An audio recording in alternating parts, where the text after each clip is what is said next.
Good morning, everybody. Oh, my camera's messed up. Here, you guys get to have an extreme close-up of my hand while I fix it. How is everybody? It's been a little while since I've done one of these, right? Back by popular demand by the nerds in Discord. How are you guys doing? Mr. E, Jim, Pagan. I saw Meek over there on Twitch. How's everybody doing today? Everybody good? Everybody good? I hope you're all good. It's been so long since I did this. So long. So if I make mistakes, you guys are just going to have to deal with it, I guess. I hope I unmuted my mic. It would be typical Scarred if I didn't unmute my mic. This tuna smells. Meek, I hope you're not. Oh, it's cold. Yeah, it's honestly down here in South Carolina, it's pretty cold too, man. It's been in the teens at night and only like 30-40 degrees during the day, which is not what I moved down here for, you know? It's not what I moved down here for at all. Yeah. And as far as the tuna, the stinky tuna, I was going to make a joke about, you know, I took this time off to create some tuna flavored sports drinks and tuna flavored condoms and tuna flavored this, that, and the other, and then be like, oh no, sorry, that was just Gwyneth Paltrow extending her candle line. But I decided not to make that joke. So how is everybody? How was you know, it's been so long since I've done this. Oh my God, it's Mason. It's Mason. How you doing, man? It's been so long. So first off, I want to say a very merry belated Christmas and happy New Year to you all. I hope 2026 is treating you all right so far. I really hope you're all doing well, and 2026 so far isn't horrible. I mean, Meek sounds like he's having a rough time in the snow. Yeah, you know, I do miss the snow a little bit, but then I'm reminded that I would have to drive in it all the time for work, and then I go, thank God, no. No more snow for me. Although we're supposed to get an ice storm here. I think they were saying Sunday night, so Saturday night. I think it was Saturday night is what they're saying. I think that's what they were saying. So we'll see. I may not have to work on Sunday. We'll see. They don't do ice down here in the South very well. So I can't do this without asking you guys, how's Star Citizen? How is Star Citizen? I have not played since the last week of March, beginning of April of 2025. So it's coming up on a year here pretty soon. It's been a while. You know, I still see some of the stuff you guys post in Discord, and every once in a while somebody will send me a commercial video or something like that, and it's I get some laughs out of it. I get some laughs out of it. You know, I watch Pagan play, and I occasionally catch Meek play, so I kind of have an idea of what's going on. Mr. E, I've watched a lot of your Arc Raiders stuff, and oh my God, thank God for Arc Raiders, man. Thank God for Arc Raiders. It's been a couple of weeks since I've played. I'm sure a lot of you guys know just from the Discord, I've been putting in a lot of hours at work and putting a lot of hours in with the family and stuff like that. So video games and my new channel, the Scarred Memory Core, has been kind of put on hold as of right now. I will be getting back to writing today and a little bit tomorrow. I do have to go to work tomorrow. It's supposed to be my day off, but I do have work tomorrow. Thankfully, it's only for a few hours, but I will be going to do the whole work thing. I've heard mixed opinions on engineering. Some people really like it. Some people really, really hate it. She's doing good. Still going back and forth to the doctor every now and again. Just normal stuff. Nothing like terrible. Um, Jim, I'm totally fired.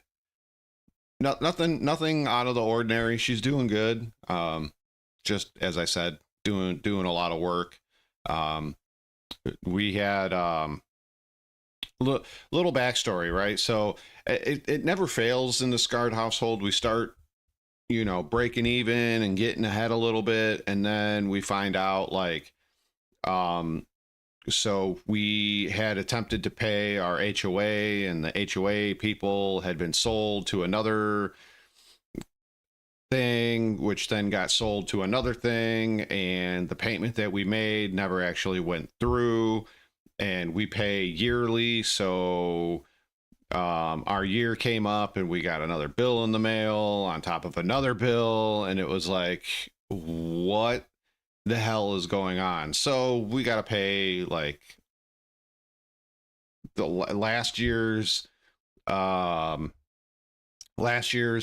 fees plus the late fees plus all this other shit, and we had to make a payment plan and all that other shit. It's so stupid. It is so stupid. um and what's really funny is, so it had been sold, had been under another company for like 3 to 6 months, and then got sold again and is under a new management. Well, we didn't know it was under new management, so we called the previous one, so the middle one, right? And we were like, okay, we want to pay, and they're like, oh, you got to pay all of this HOA, and you got to pay this, and you got to pay that. And then my wife was like, something doesn't feel right, so she reached out to somebody else and was like, oh yeah, we're with a completely different company. So this other company was trying to scam my wife out of a lot of money. It was crazy. Grumpy, what's up, man? Oh, it's it. I don't know, man. Old European architecture is kind of cool. You live in Borat's neighborhood. Wasn't he from like some made up Istan country though?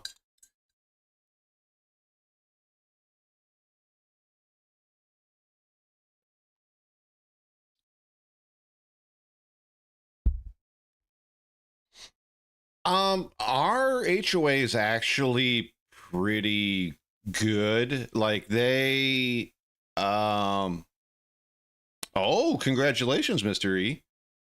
Our HOA is actually, or the original one that we had was really good. This newest company, we'll see, we'll see, but they actually did a pretty good job. They took care of all the trees in the neighborhood. They took care of, we got a pool, so that was being cleaned well, and all of that. They have there's a pretty big park in our neighborhood, and that was always well maintained. And we have a big pond that's, the aerators are on. They're always down there cleaning it up, and they actually do a pretty good job. It's way better than the HOAs I've ever dealt with up north in like Illinois, where all you're really paying for is snow removal and it's not worth the price. But I digress.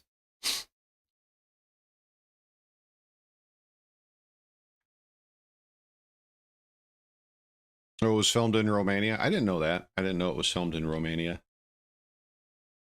So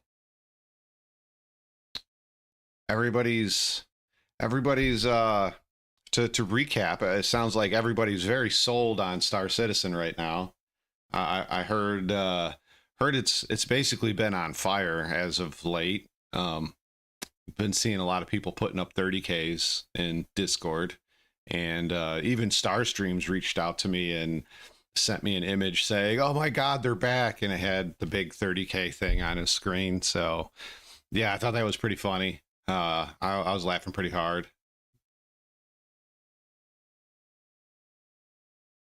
You got invited to Evo Cadi for the test flight mechanics.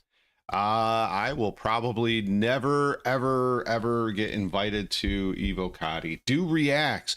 Do your job. Entertain us. Entertain us all.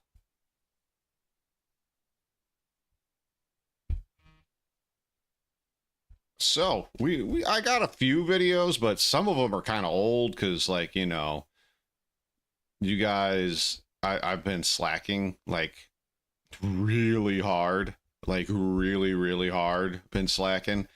As I said, writing has been put on hold. Everything's been put on hold. I have an account. There's just nothing on it. There's just no ships. But I still have my original account. There's just no ships on it. No starter package, no anything. Just a handful of paints and some referral prizes or whatever you want to call them. Some referral things. That's it. That's the only thing that's on there. I could melt all my paints that I've bought and probably get like a Mustang Alpha or Beta or Gamma or Zeta or Sierra or whatever the Mustang is called for the starter pack. But yeah, I mean, I didn't sell my account. I just sold everything on it. So I guess I sold my account, but I kept my account. But yeah, it's do not come back to SC right now. It's in a really bad place. Okay.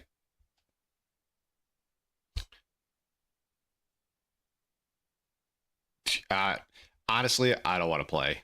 I really don't want to play. I have no interest in playing that. I've heard rumors about that too.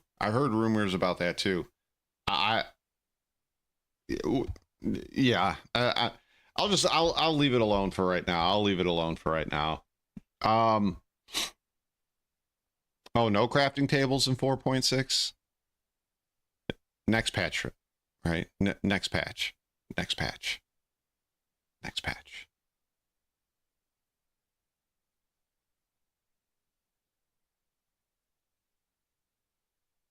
Yeah, I don't think so. Alrighty. Let's start with. You know what? I figured we'll start with the fat files and we'll watch what the fat files got to say about KFC. I always love how he does these restaurant breakdowns or these fast food breakdowns. I love this stuff. So here we go. Fat files. Hopefully my ad blocker works. There is absolutely nothing that is going to prepare you for how crazy this story actually is. Today we're talking about Colonel You gotta fix that resolution. The KFC guy. Okay, according to a 2010 study, only 40% of Americans between the ages of 19 and 25 knew that Colonel Sanders was a real person, and even less people know that he was a complete gangster his entire life. Okay, most people don't realize this, but the sweet elderly Southern gentleman from the KFC logo didn't start selling Kentucky Fried Chicken until he was 66 years old. Prior to that, he had done every job under the sun. I thought Colonel Sanders started in chicken young. That's what I thought. I thought he was in there. I thought he got in there real young.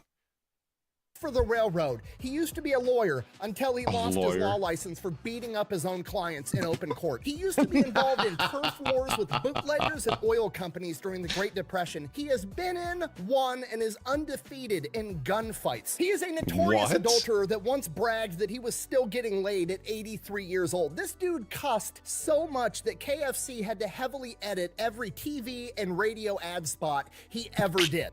Go f yourself, San Diego.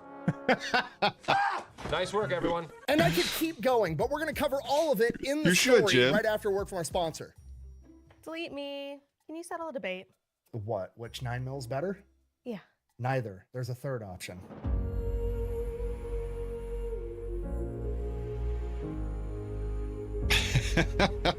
Oh.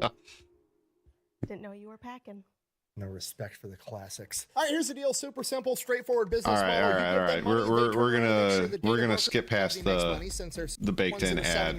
Look, I know a guy's got to hustle. Well, let's get back to the video. I just don't want to hear it, right? In Henryville, Indiana, when a young Harland Sanders is born on a farm. Harland. He's the oldest of 3 siblings, and like pretty much every other story I've ever told of somebody that was born in the 18 or 1900s, he had a really rough childhood with a lot of manual labor. Just wasn't a good time all around. At the age of 5 years old, his father passes away, and his mother has to step up and be the breadwinner for the whole family. So she's always gone working at a factory in town, and 5-year-old Harland basically has to raise his younger siblings by himself.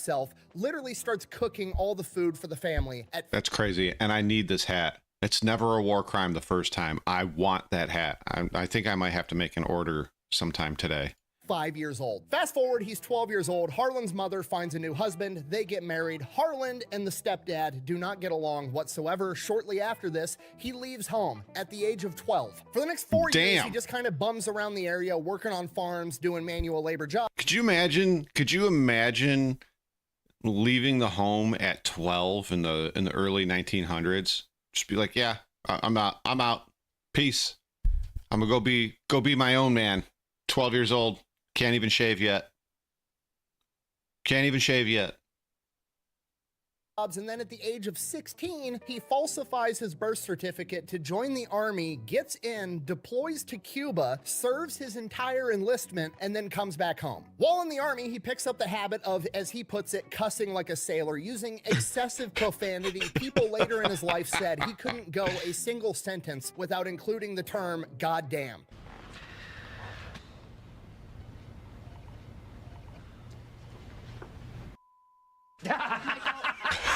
In his own autobiography, he said, and I quote, "I used to cuss the prettiest you ever heard." So 18 years old, goes back home, gets a job with the railroad, starts traveling all over the country, working for the railroad. While he's on the road, he meets a woman by the name of Josephine King. They wind up getting married, start having kids. So Josephine's back home with the kids. He's still working with the railroad. Obviously, he's gone a lot. And while he's gone, he decides he's going to cheat on his wife. Like, a lot. Or as he referred to it as tomcatting. So he's going all over the country just slinging, which is foreshadowing at its finest. Okay, not great, but that's what happened, and it also gets worse. He also hate the game, got not the fired player. From different jobs at different railroads a lot. Sometimes he was working for the railroad, sometimes he was like a traveling door-to-door salesman. He just kept bouncing from job to job to job because he had a humongous anger problem and was always getting in fistfights and beating the shit out of people. That is correct. The medulla oblongata, Mama. So this is not too far off from the truth. Oh my God. I just knew he made chicken. I didn't know he was like, getting into fist fights and, setting up franchises across the country. And I don't mean chicken franchises. I mean, Sanders family name franchises across the country. I didn't know that this was going on. This is crazy. That is where anger, jealousy, and aggression come from. After a while, his wife Josephine, understandably so, is fed up with his shit, and she decides while he's on the road, she's gonna leave him. He's lost his job too many times. He's cheating on her. She's out. She gives up the house. She sells all the I can't furniture, really blame her. She takes the kids and moves back home with her parents. And Harland is awkwardly pissed off about the furniture. Like, he's mad about the kids too, but he's very upset about the furniture for some reason. Like, in his autobiography, he says, and I quote, "That hurt me. I figured she didn't have any right to take my children or give away my furniture." He is equally as concerned about the furniture as he is about the kids, which I don't understand, but whatever. And it's probably because the furniture's gone. She gave it away. There's nothing he can ever do to get his precious furniture back. The kids, on the other hand, she still has the kids. They're at Grandma and Grandpa's house living with Josephine. He could still do something about that. So like a rational adult, he decides he's going to go to court and fight for custody of his kids. No, I'm just kidding. He concocts a plan where he's going to go wait in the woods outside of Grandma and Grandpa's house, and he's going to kidnap the kids. That's a terrible idea. Wow. Again, in his own words, although I didn't consider it rightly kidnapping since they was mine. So he heads over to Grandma and Grandpa's house, hiding in the woods in a pile of leaves, waiting for the kids to come outside to play. Oh my God. This guy is a certified nutball. Like, absolutely certified crazy. I'm going to wait in the woods to kidnap my children. Yeah. I mean, look, Jim, once you get that lazy boy just right, you know, the ass is sculpted perfectly to that lazy boy. Nothing can replace that. I mean, you can always find a new woman to love. You can't find the perfect ass sculpt in the lazy boy ever again. Like that's for life, and we all know that. He's then gonna snatch up the kids, take them to the train station, and bounce. This is the early 1900s. They're never gonna catch him. So he's out in the woods laying in this pile of leaves, waiting for the kids to come out to play, and he's just waiting, and he's waiting, and then eventually the sun comes up. It's Kentucky, it's summertime, it starts getting hot, he starts getting sweaty, there's flies buzzing around, and after hours of waiting, the kids still haven't come out. He's like, okay, this isn't gonna fucking work. So he decides he's just gonna go up to the door and knock. Goes up to the door, knocks on the door, his father-in-law answers the door and just says, howdy, Harlan, and invites him in because, you know, it's the father of his children. Why wouldn't you do that? He has no idea the guy was just planning to kidnap his grandkids. Harlan, his father, and Josephine then proceed to sit down in the living room and have awkward small talk for a little while. And he, like, just gets up eventually and is like, I guess I'm gonna go. And Josephine is like, where are you going? And he's like, I found a new job in Illinois working for the rail company. I'm gonna head out there. And she goes, no, I think you better stay with me. And that was it. They stayed married for another 37 years. Now he's got his family back, I guess. Oh, what? Okay. You had me going there for the first part. The second half kind of threw me. Absolutely zero life lessons learned. Keeps cussing, keeps fighting, keeps cheating on his wife, goes back to working for the railroad. Eventually, he decides he wants to better himself. He wants to get a better career, make more money for his family, the whole 9 yards. So he starts studying to become a lawyer via correspondence, basically taking college classes through the mail. Think of it as like antique version of online. Yeah, I was just gonna say he's doing online classes before online was a thing. That's. I mean, hey, I'm one of those guys that if you're gonna do self improvement, however you do it, I mean, cool, man. Like, do your self improvement, get yourself in a better situation, and continue on with life. But I think that's kind of cool that he was doing that before online was a thing. Schooling. That's what he does. Winds up studying to become a lawyer through correspondence, passes the bar, and becomes a lawyer. Does that for a little while, has a pretty successful law career spooling up, and then one day, in open court, his temper gets the better of him. God. Medulla oblongata. We don't know the exact context of what happened, but every account of what happened has a chair involved. Some accounts say he went his own client WWF. attacked him with a chair. Some accounts say it was the other way around and he beat the shit out of his client with a chair. Either way, he turned the open courtroom into a WWE match. Give him the chair. Everybody gets the chair. That's right. Because of this, he obviously loses his law license and goes back to job hopping. So he's a door-to-door salesman for insurance, and then after that, he decides he wants to be an entrepreneur, so he spools up an illegal ferrying operation across the Ohio River. The police eventually put a kibosh to that, so then he goes to work for Michelin Tire, being a tire salesman. And okay, that's okay. So let me back this up. They were talking about being a ferryman over the Ohio River. So my family and I, we went on vacation in Kentucky. It was my mom, dad, my brothers, sister. And so we went to Kentucky and we went to this museum. And then after the museum, my dad said now this was when we didn't have GPS on our phones. This was when, you had the GPS that you put up in your window. And so my dad typed in there, closest gas station, and then puts a sub thing on there saying he needs, we want fast food as well. So he puts it in there. He doesn't even look at it. It just, does the chime and starts telling him the directions. And we're driving along. It's been maybe 15 minutes. And all of a sudden the guy, the lady on the voice is like, make a left turn now, board the ferry and pay the fee. And my dad just slams on the brakes in the middle of the road. He's like, ferry? What the hell? Why are we taking a ferry? I mean, and we realized that the next bridge crossing wasn't for like another 30 minutes down the road. And this was the only way to get across the river if we wanted to go to the other side of the river to get gas and food. So it was an interesting experience. I had never been on a you know, I'd seen the big ones on TV, you know, where they got like, you know, 50, 60 cars in them and hundreds of people on there. This was a small one. Like you can fit like maybe 4 cars on it and like a dozen people. It was really small. It was kind of scary, but it was interesting. It was definitely a life experience. But yeah, that's pretty crazy. And then I heard something about Michelin. I make tires, so let's see what this is about. He obviously loses his law license and goes back to job hopping. So he's a door-to-door salesman for insurance. And then after that, he decides he wants to be an entrepreneur. So he spools up an illegal ferrying operation across the Ohio River. The police eventually put a kibosh to that. So then he goes to work for Michelin Tire, being a tire salesman. And finally, that goes good. That's going great. The dude can sell tires like a motherfucker. He works his way up from being a salesman to like the regional director for the entire tri-state area that he's in, and he's like one of the big wigs at Michelin Tire. But then karma finally catches up to him, and we kick off the lifelong saga of karma desperately trying to put Harlan Sanders, this madman, in his place, and Harlan Sanders just adamantly refusing. One day he's driving his Model T with Michelin tires across the bridge, and the fucking bridge collapses, totaling his car. And at this point in time, he doesn't have enough money to buy a new car, so Michelin Tires fires him because you can't work for Michelin Tires as a tire salesman if you're not using Michelin tires, which is kind of fucked up, but also like there's no Amish electricians, so I get it. Oh, right, because I'm Amish, so I wouldn't know anything about your 69 GTO Judge. 455 big block, Ram Air, 411 Posse, something like that? Weird, that thing must have fallen straight from space.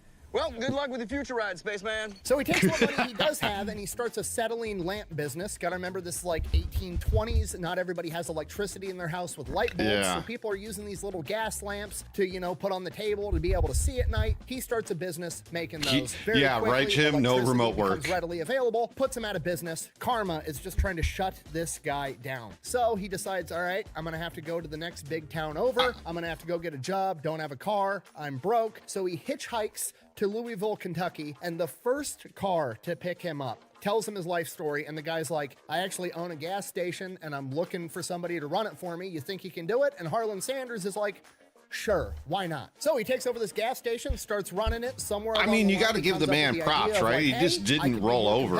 And I just could get all the business from all the truckers if I start selling food at my gas station. So he already likes cooking food, and that's what he does. He starts making food, selling it at his gas station, and then he gets all the trucker business as well. The gas station is outrageously successful. Karma kicks in again. The Great Depression happens, shuts this small gas station down, puts him out of business. From here, Shell Oil Company reaches out to him and is like, hey, we knew you were super successful at running this other gas station in a small town in Kentucky. We have another gas station that's right on the main highway that's going to be able to stay open during the Great Depression because it gets all this traffic from the highway. We want you to run it. Harlan Sanders takes the job. So he moves out to Corbin, Kentucky, where this gas station is, and this place is super ghetto. It's literally nicknamed Hell's Half Acre. You gotta remember, this is the Great Depression. Everybody's poor. Poor people commit crime to feed their kids. So you got that going on. On top of that, you've got prohibition. This is right by the highway. All the bootleggers are running their booze through this area. There's all kinds of crime. So he takes over this gas station, starts selling gas, He's in Gangland America before Gangland America even became a thing. Food, but he needs people to know that there's food around, so he starts putting up signs and everything saying like, hey, we're a gas station that also serves food. This is Kentucky in like 1930 whatever the fuck, and people just love shooting at signs, I guess, and it gets so bad that you can't even read the signs because there's so many bullet holes in them. So he comes up with an alternative idea of he goes to all of the farmers in like a 50-mile radius and pays them to be able to paint a big advertisement on the side of their barn because people aren't going to be shooting at a farmer's barn because they could hit somebody or hit an animal, or a farmer's going to come out with a shotgun and fucking shoot you back. And that's it's a brilliant idea, and it's working really, really good, and it starts cutting into other rival gas stations' business. Honestly, I never really thought, maybe he's not the first guy to do this, painting advertisements on barns, but you know, when I would drive through certain areas of the United States and I'd see advertisements on barns, I was like, you know, I wonder who came up with this idea, because it's actually a pretty genius idea. It's a big building. You can put pretty much anything on it that you want as far as advertising is concerned and just repaint it and do it again. So I don't know if he was the first guy to do it, but hey, that's pretty cool, man. That's actually really cool. And that gas station is owned by a guy by a name of Matt Stewart, and he's pissed off about it. So he goes around and starts painting over Harlan's barn signs. Harlan finds out about this, so like an adult with a cool, rational head, goes over to Stewart's gas station and very politely tells him, a lot of our signs in our area are full of holes too, Jim. I'll blow your fucking head off. Wow. Okay, Harlan Sanders is not going to tolerate people messing with his money. Playing with my money is like playing with my emotions. A couple weeks later, Harlan's got a big day. Some Shell oil executives, 2 of them, are coming to town to have a meeting with Harlan about how well he's gonna hit somebody with a chair again. And while they're sitting in the gas station having a meeting, talking about how great of a job Harlan's doing, one of the employees comes in and lets him know, hey, Matt Stewart is out on the side of the road right now painting over one of your advertisements on farmer so-and-so's barn. At which point, he's going to go get the says, chair. I told that motherfucker what I was going to do, so he grabs his gun. The Shell oil executives also grab guns, and they go out and confront Matt Stewart. As soon as they get out of the car, Matt Stewart draws a gun, fires at them, killing one of the Shell oil executives, to which Harlan Sanders then shoots him in the shoulder, drops him on the ground, disarms him, and waits for the police to come arrest him. Harlan is found innocent because it was self-defense, and Matt Stewart now gets convicted of murder and would later be assassinated in prison. Damn! And from here, Harlan Sanders is not shy about using a fire. The Shell oil execs and the future Colonel Sanders went off to go have a gunfight over a barn sign. Damn.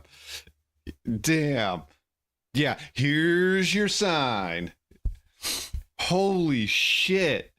Firearm to get his way. There's another account where bootleggers were trying to siphon gas out of his pumps in the middle of the night, and he runs out in nothing but his underwear and confronts them and holds them at gunpoint until the sheriff shows up to arrest them. This goes on for a while. Very successful gas station. Eventually, Harlan ends up owning the gas station himself, at which point he kicks it into overdrive. Now he's going around tearing down signs from the competition and putting up his own signs instead. Because what are they going to do? You're just going to shoot them. But now he's going to do it to other people. And then, just like what happened with him, one of the other rival gas station owners runs out to confront him, at which point he pulls out a gun and tells them to get back in their fucking car. And they do. So as you can see, through a combination of great food and gun violence, Harlan Sanders becomes the most successful gas station. I mean, isn't that the American way? Great food and gun violence? You can make a lot of money doing that, right? In the area, which is the most southern thing that's ever happened, ever. And by 1939, he's making more money from food than he is from selling gas, so he decides he's just going to sell more food and quit selling gas, and he opens up a 140-seat restaurant and then eventually expands that business to have a motel right next door as well. Now, the problem he runs into here is being able to cook food at the standard that he likes to cook food at, and the quantity that this restaurant It's not anger issues, it's just, a simple misunderstanding over signs and which way guns should be pointed. Now demanding, and the big problem he has is with the fried chicken. Everybody loves his fried chicken. He's got a secret blend of 11 herbs and spices. Everybody loves it, but the problem is real fried chicken is cooked in boiling grease on a skillet over the stove, and you just can't cook it very fast. It takes too long, you can't make bulk batches, and the wait times at the restaurant is just taking forever. So he develops a way to cook fried chicken inside of a pressure cooker, which still makes it taste way better than if you deep fry it. And this takes the cook time on his fried chicken from like 30 plus minutes down to 7 or 8 minutes. So he's got that figured out. Things are going great. He's got his new restaurant, his new motel right in 1939, and then karma steps in to try to shut him down again. 1939, World War II kicks off for America, and all of a sudden, America is now rationing rubber and gas, meaning less people are traveling, and his entire business is built right on the highway and relies on highway travelers, so he's not making enough money. But Harlan Sanders, not taking no for an answer, refuses to quit, keeps running his motel and his restaurant business, but also takes a job in Tennessee, which is nearby, at a place called Oak Ridge, because the government has thrown up some new facility where they're making something, and they need somebody to come in and run all the cafeterias to feed the workers, and he oversees the cooking of 36,000 meals a day to Holy feed all of these shit. people working at this secret government facility. Does that through the rest of World War II. When World War II ends, that job kind of comes to an end. They no longer need this factory for whatever reason, so he goes back to his hotel and restaurant, which everything's fine now because they're no longer rationing gas and tires and people are traveling again. And later we would find out that the Oak Ridge facility in Tennessee is where they refined all the plutonium for the Manhattan Project, which we use to nuke Japan. Which makes it kind of awkward that it's a Christmas tradition in Japan to order KFC, but whatever. So Oh my god, the irony here is off the charts. It is absolutely off. If you were to tell me this, like in passing, I wouldn't believe you. But I know this man has done his research, and sorry, Fat, for the terrible pause. Could you imagine your entire country's Christmas tradition is ordering KFC?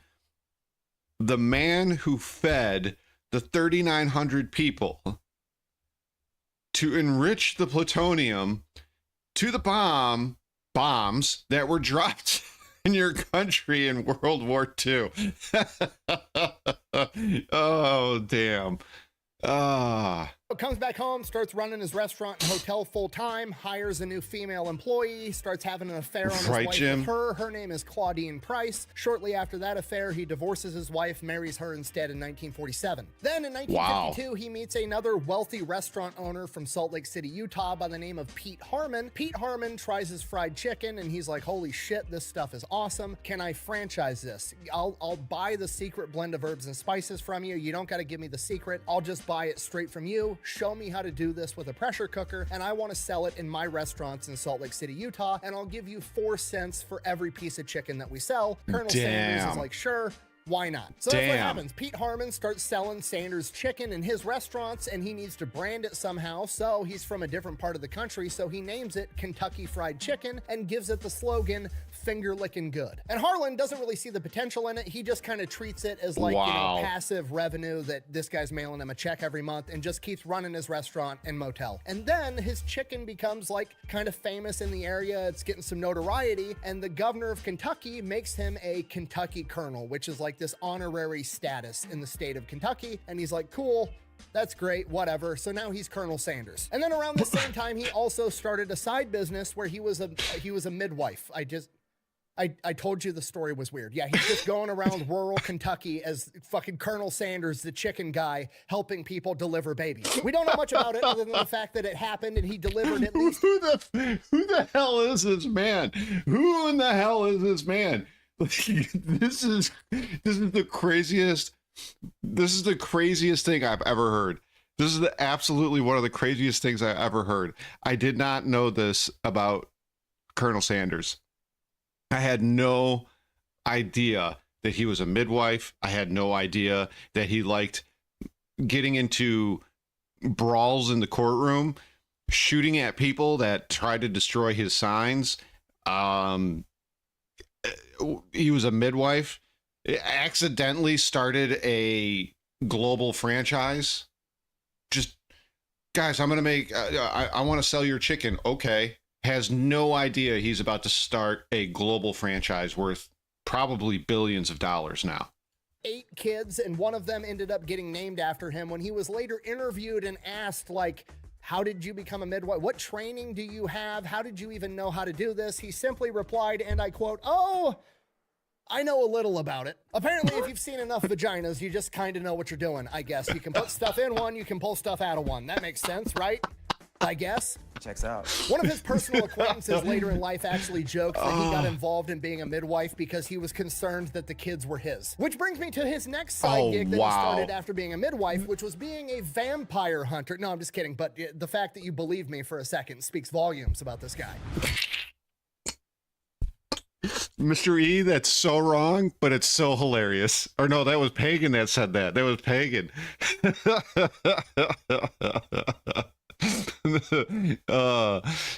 Now the question is, what would be worse? Is if his finger smelled like tuna or chicken? Oh God. Buh! Are you going to talk about his pet crow? Buh! God, fine. Okay, look. Colonel Sanders has plenty of character flaws. However, there is a humongous, multiple humongous myths on the internet that he was like a prolific racist, ranging from he was a member of the KKK, which is not true, to he stole the secret blend of herbs and spices from his house servant when he was a child, which also isn't true. The dude grew up extremely poor. He didn't have servants in his house in the 1800s. And then there's the myth that he had a pet crow in his original restaurant, and the pet crow's name was Jim. Get it? Jim Crow in the South in the 1950s. No, that never happened. I have searched and scoured. There is no historical evidence to actually prove this. There's just a bunch of blog posts dating back to the early 2000s that insinuate this shit. That's where it all started from. I'm 99% sure. If on the off chance you have some historical evidence, let me know in the comments down below. I'll pin the comment if I'm wrong, but I highly doubt it. Colonel Sanders, deeply flawed, cheats on his wife, anger issues, not some crazy prolific racist, however. But that's not gonna stop karma from coming from him. So his restaurant and motel both burned down to the ground. Oh Colonel my Sanders, God. not taking no for an answer, rebuilds the restaurant, rebuilds the motel. Shortly after that, it burns down to the ground again. Colonel Sanders and karma are now in a shootout, so he rebuilds the business a second time. Like, once again, whether you agree with somebody and their morals and their ethics or you don't, somebody that goes through this much shit, you know, his car gets destroyed in a bridge accident, his stuff keeps burning down, and you are, and you don't quit. You're just like, well, rebuild it. Well, need another job. Just got to go get another job. Like, you got to give that kind of determination at least some sort of acknowledgement. I mean, like Jim said, God is telling him, you can't do this. And he's just shaking his fist going, oh yeah, watch me. I'm going to do it anyways. And then the government comes in and reroutes the highway and completely shuts him out. That's it, game over. He goes out of business. He is 65 years old and his only income is his Social Security check. And that's just not enough. And Colonel Sanders is like, not taking no for an answer. So he takes his pressure cooker and 67 years old. Most of us are going at 67. I hope to be retired or retiring soon. And this man is like, no, got to keep going. 67. I'm just getting going. I'm just getting started. I need the next step. I need the next big step in my life. Secret blend of herbs and spices, throws it in the trunk. Claudine hops in the car with him, and he just goes from town to failing restaurant and is like, hey, would you like to be a KFC franchise, a Kentucky Fried Chicken franchise? My chicken is so good, it will save your failing restaurant. Jim. And for the next 5 years, at 65 years old through 70 years old, he travels the country getting people to franchise his chicken. Him and his wife are literally sleeping in their car, and he's 65 to 70 years old the entire time. But during that 5 years, they get 200 people to franchise their chicken. 3 years after that, he's up to 600. Other things that happened during this time period. Him and Claudine go out to breakfast one morning at a diner while they're on the road trying to get chicken franchises, and he orders some eggs. The eggs roll up. They're not cooked right. He sends the eggs back. The chef says the eggs are cooked right and sends them back to him. Colonel Sanders then proceeds to pick up the eggs, get out of the booth, walk into the diner's kitchen, and throw the eggs at the chef, at which point the chef rushes him with a kitchen knife, and Colonel Sanders, at the age of somewhere between 65 and 70, fends him off with a bar stool. I told you it was a chair. Another thing that happens during this time period is he's going to all these failing restaurants, and essentially they're just buying the chicken. They're not officially becoming KFCs yet. It's still mom and pop's diner, but they also sell Kentucky Fried Chicken there. And some of these restaurants are still failing, despite the fact they're now serving Kentucky Fried Chicken. So he hires a guy to help these restaurants out, to go in there and show them how to run a restaurant up to the Colonel's standard to help these businesses thrive. So that guy goes in there, fixes a bunch of KFCs, makes some profitable businesses. Colonel Sanders pays him a bunch of money. He turns around and uses that money to start his own chain of restaurants selling burgers, and that guy's name was Dave Thomas, and he named his burger chain after his daughter, Wendy. Damn. Uses that money to help these restaurants out to restaurants, and essentially they're just buying the chicken. They're not officially becoming I gotta hear KFCs this yet. again. It's still mom and pop's diner, but they also sell Kentucky Fried Chicken there. And some of these restaurants are still failing, despite the fact they're now serving Kentucky Fried Chicken. So he hires a guy to help these restaurants out, to go in there and show them how to run a restaurant up to the Colonel's standard to help these businesses thrive. So that guy goes in there, fixes a bunch of KFCs, makes some profitable businesses. Colonel Sanders pays him a bunch of money. He turns around and uses that money to start his own chain of restaurants selling burgers, and that guy's name was Dave Thomas, and he named his burger chain after his daughter, Wendy. Damn. I told you it's a weird story. Okay? Wow. You were warned. Now, this is also the same time period where he starts really leaning into the Colonel Sanders persona. I really did not know that. That's absolutely bonkers. I didn't know that's where Dave Thomas got his start, was helping the Colonel get restaurants up to par, and then take that money and go make Wendy's. Now the third or fourth most profitable fast food chain in the United States. Dang.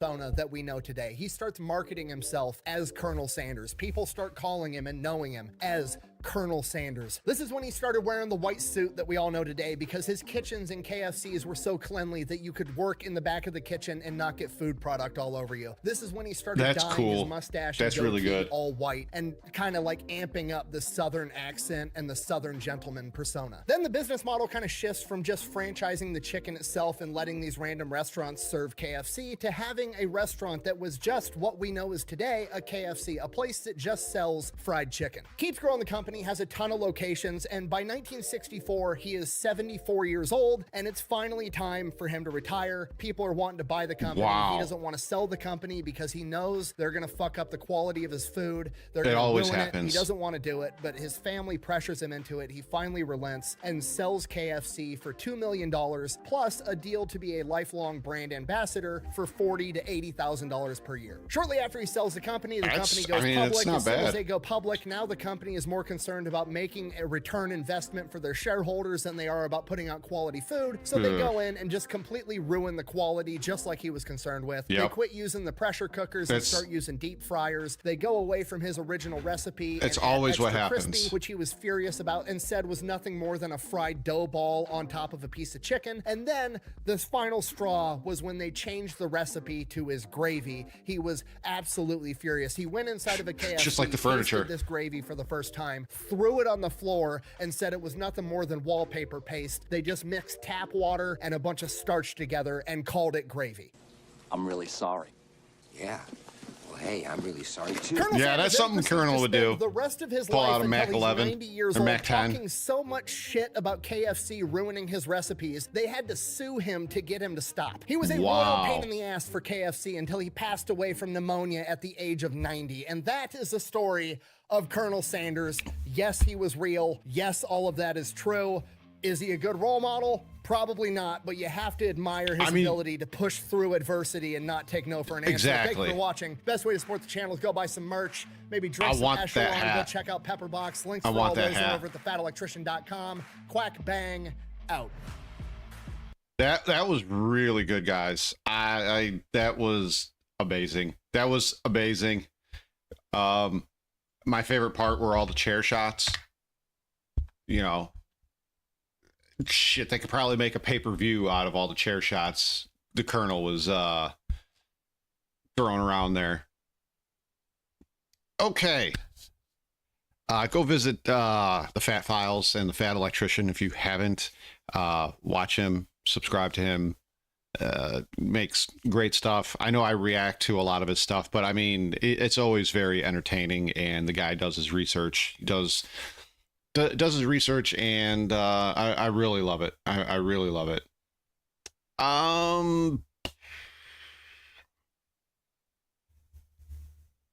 Tech 9.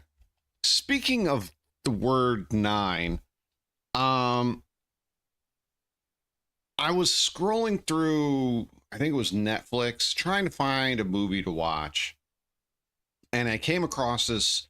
I guess it's an older movie now, and watched it. This is probably like my 6th or 7th time watching it, and watched it and went, you know what? Why does this movie not have a sequel?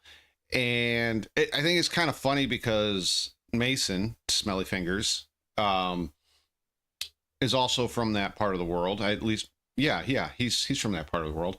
I want another damn District 9. Like I really want a sequel to that movie. Like I really do. I really wanted to know what they were going to do 5 years later. I'm really excited. I was really excited for that. And yeah, I think I love that movie. I absolutely love that movie. I think it's really cool. Just the whole movie, the way it's filmed, the characters in it, the aliens aren't your normal aliens, like you usually see in a lot of the aliens are here to take over the world kind of thing. So I appreciate that movie, and it was honestly hoping for a sequel to that, but I don't think we're ever going to get a sequel to that, unfortunately. I was one of those guys that when it first came out, was really hoping that in 5 years or 6 years, we were going to get a sequel because, if I'm not mistaken, he said it would take 5 years to get to his planet and come back. So yeah, I was really hoping for that, but yeah, it did not happen. I'm going to do an Arc Raiders video, and then we're gonna kind of do some then we're gonna do some tech and maybe another couple of video game videos. We'll see what happens. We'll see what happens. I know I'm really upset about that. I really wanted to find out like what was going to happen in that 5 years when they came back. And were they going to come back with an armada? What was going to happen? I really wanted to see that. I was really hoping for that, and we just haven't gotten it yet. And maybe one day we will get it, but I doubt it. I really doubt it. I very much enjoyed that movie. I liked it a lot, and I maybe one day. So let's check out this Arc Raiders thing. This is from a month ago. A lot of things have changed in Arc Raiders. Well, not really a lot of things, but a few things have changed in Arc Raiders. Yeah, let's check it out. This is Generation Tech. This is another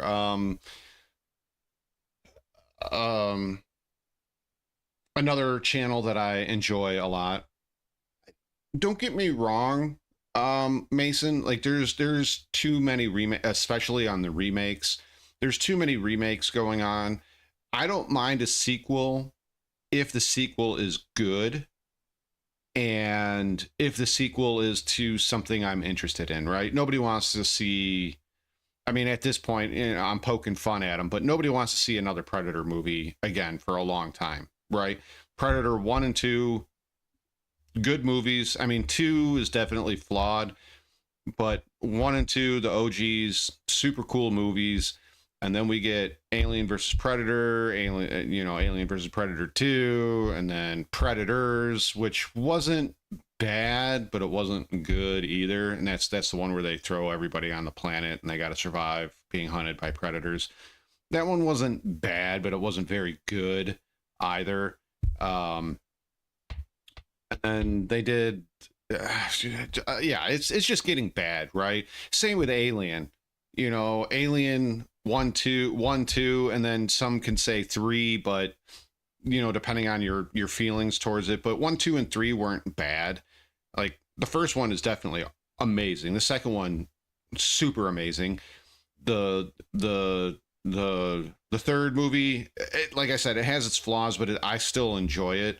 And then everything after that has been terrible. Now, Prometheus gave me some hope because I wanted to see like where the aliens came from, how they were engineered, and then they added the engineers. And I really wanted to see how far they were going to take that story. And it kind of went for 2 movies and then just dropped off and fell off and nobody cares anymore and kind of sucks.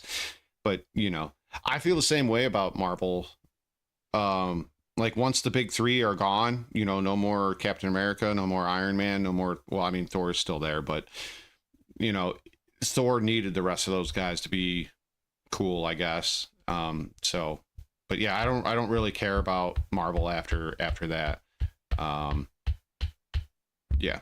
Oh, we'll get to that in a minute, Mason. We'll get to that after this. All right. Generation Tech. Hello there, friends. Welcome back to another episode of Generation Tech. My name is Alan. Recently, I've been playing the extraction shooter called Arc Raiders, and it's fantastic game. If you guys haven't played it, check it out. Super fantastic game. I enjoy a lot of what Arc Raiders is. It's a ton of fun. Which is funny because at first I didn't. And I think it was just because I was working a lot. I was mad. I was really, really mad a lot. And the first time I played it, I just got annoyed with it. I will say this. It is very typical of most of your extraction shooters. Spawn in, collect stuff, get out. What makes it different is, I guess, player interactions and some of the equipment that's available for you to use. But it's a good game. I enjoy it.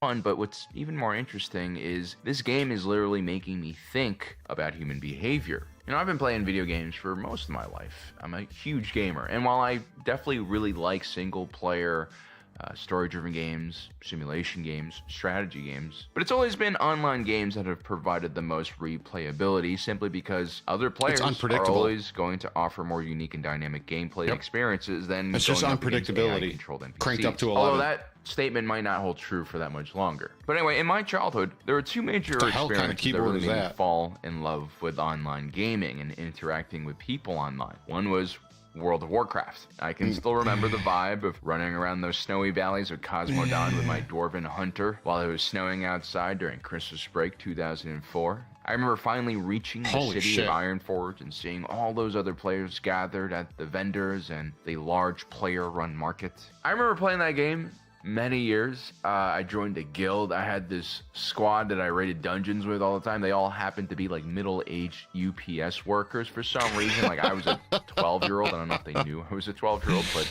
they accepted me, and I had a lot of fun, a lot of great moments. And that was kind of the beauty of WoW and of MMORPGs. Not once. We were all connecting with strangers all over the world, and the only thing that really connected us was our shared interest in this game and the reward systems built into it. Other than that, we're all very different people. The second online game that had a massive influence on me came out a few years earlier in 2002. It was called Battlefield 1942, and unlike most shooters at the time, which were usually played in split screen or online in small lobbies where, you know, the matches were usually deathmatch or team deathmatch, Battlefield 1942 featured a massive 64-player match, and most of these matches were focused on capturing territory and not just getting kills. And this really forced teams to cooperate with each other, especially when it came to operating the various tanks, airplanes, and even massive ships available in the game. I especially love the capture the flag matches, especially in the more urban-focused Berlin and Stalingrad. This is another. There's just something. You know, speaking of movies that have fallen off with too many sequels and all of that, Battlefield was once a far superior product to Call of Duty. And it just seems like as it's gone on, it's gotten more and more watered down from what it originally was, you know, which is why we got, you know, Battlefield 5 and Battlefield 2042. And Battlefield 6 is a return to the previous eras of Battlefield, but it's I don't know. There's something not right with it. So wonderful about watching 32 people come together and try and fight for the same exact thing, but instead of, you know, on a football field or something, it's all digital. These two games really changed how I viewed what online gaming I've never heard of Vigor. Opened me up to an entire new world of gaming that I, you know, still really enjoyed today. As someone who's always been very curious about just how everything works, co-op video games have always been so much fun. Window for me into a variety of different lifestyles and professions that I never could truly experience. Star Wars Galaxies These two games were really groundbreaking for me. I mean, they opened my eyes to what online gaming could actually be, and it opened me up to new experiences that I really kind of enjoyed and I wanted more and more of. And to this day, I'm still a very avid gamer. And I think these two games were really pivotal in sending me in that direction. Now, video games have tried for decades to really replicate the best and most interesting moments we experience in life. So you playing DCS? There are tons of simulation games out there that can teach you how to do anything, like fly an airplane. There are racing sims that F1 drivers use to walk through tracks. We have city building games that can simulate traffic, city builders. utilities, imports, and exports of City goods. Skylines is pretty good. We also have games SimCity, that of can course. replicate any sport you could possibly want to play. When I was in high school, I used to build my whole entire football team in Madden. I even used to make our entire playbook as well. These simulations of specific tasks and activities are highly successful for the gaming industry and generate billions upon billions of dollars each year. But these are usually single-player experiences where, you know, you're sitting down in a system that's pre-crafted that just basically responds to what your character does in relatively limited ways. And I think in our world where in-face communication and interactions between people continue to decline, what gamers of today are looking for more than ever are shared experiences online that translate into high-quality interactions. I think he's kind of on point with that. You know, a lot of multiplayer games, right, are still played as if it was a single player game, if you understand what I mean. Like take for example, like Path of Exile, Last Epoch, Diablo, and any of the Diablo games really since Diablo 2 on, even games like Call of Duty, Battlefield, etc., you know, and on and on and on. You do play with other people, but you're more or less doing everything by yourself, right? You're gear farming by yourself. You're not really playing with other people. Battlefield and Call of Duty and stuff like that, while you do play on a team and there is some dynamic interaction going on there, it's not, and it is chaotic. There's only so far the uniqueness of that interaction can go in a game like that. Whereas, and I'm sure he'll get into it, a game like this game, once again, takes it up far and above what we have right now. With other people. And I think a lot of PvP games, player versus player competitive games, give people that opportunity to interact. But of course, I'm gonna need as another many of you copy probably after this know, one. it's not usually the most friendly environment, and it can be pretty hardcore if you don't have a lot of time to game. And so certain people are Tarkov is pushed one of away those. by this type of competitive Rust. game. Now, creating games where cooperation between two players is the central focus has That's true, lagged Jim. That's behind true. competitive video games considerably. And I think a lot of this has to do with the fact that just like a lot of these co-op games aren't that fun, or they're not as dynamic as the online competitive games. Every year there are always a few games that are designed specifically Army of for Two is a co-op, great like co-op Army game. of Two or It Takes Two, and these are generally again I haven't played offline It Takes linear Two, game or experiences Split that are purposely Fiction, designed around co-op chained mechanics. together. And this translates into a relatively limited experience. You also have games like the Left 4 Dead series, which spawned a bunch of clones. These are Left 4 Dead is first-person pretty shooter good. survival horror games where you have to work with your teammates in order to make it through the map. Games like Deep Rock Galactic add even more elements, combining a Minecraft-like voxel environment that can be destroyed, along with resource gathering. I have this game. I've never played it. I got it for like 99 cents, and I've never played it. I would like to play it, but I don't want to play with a bunch of randoms. I want to play with friends. So I have Deep Rock Galactic. Would love to try it with people. I got, like I said, I bought it like a damn near a year ago for 99 cents on a Steam sale.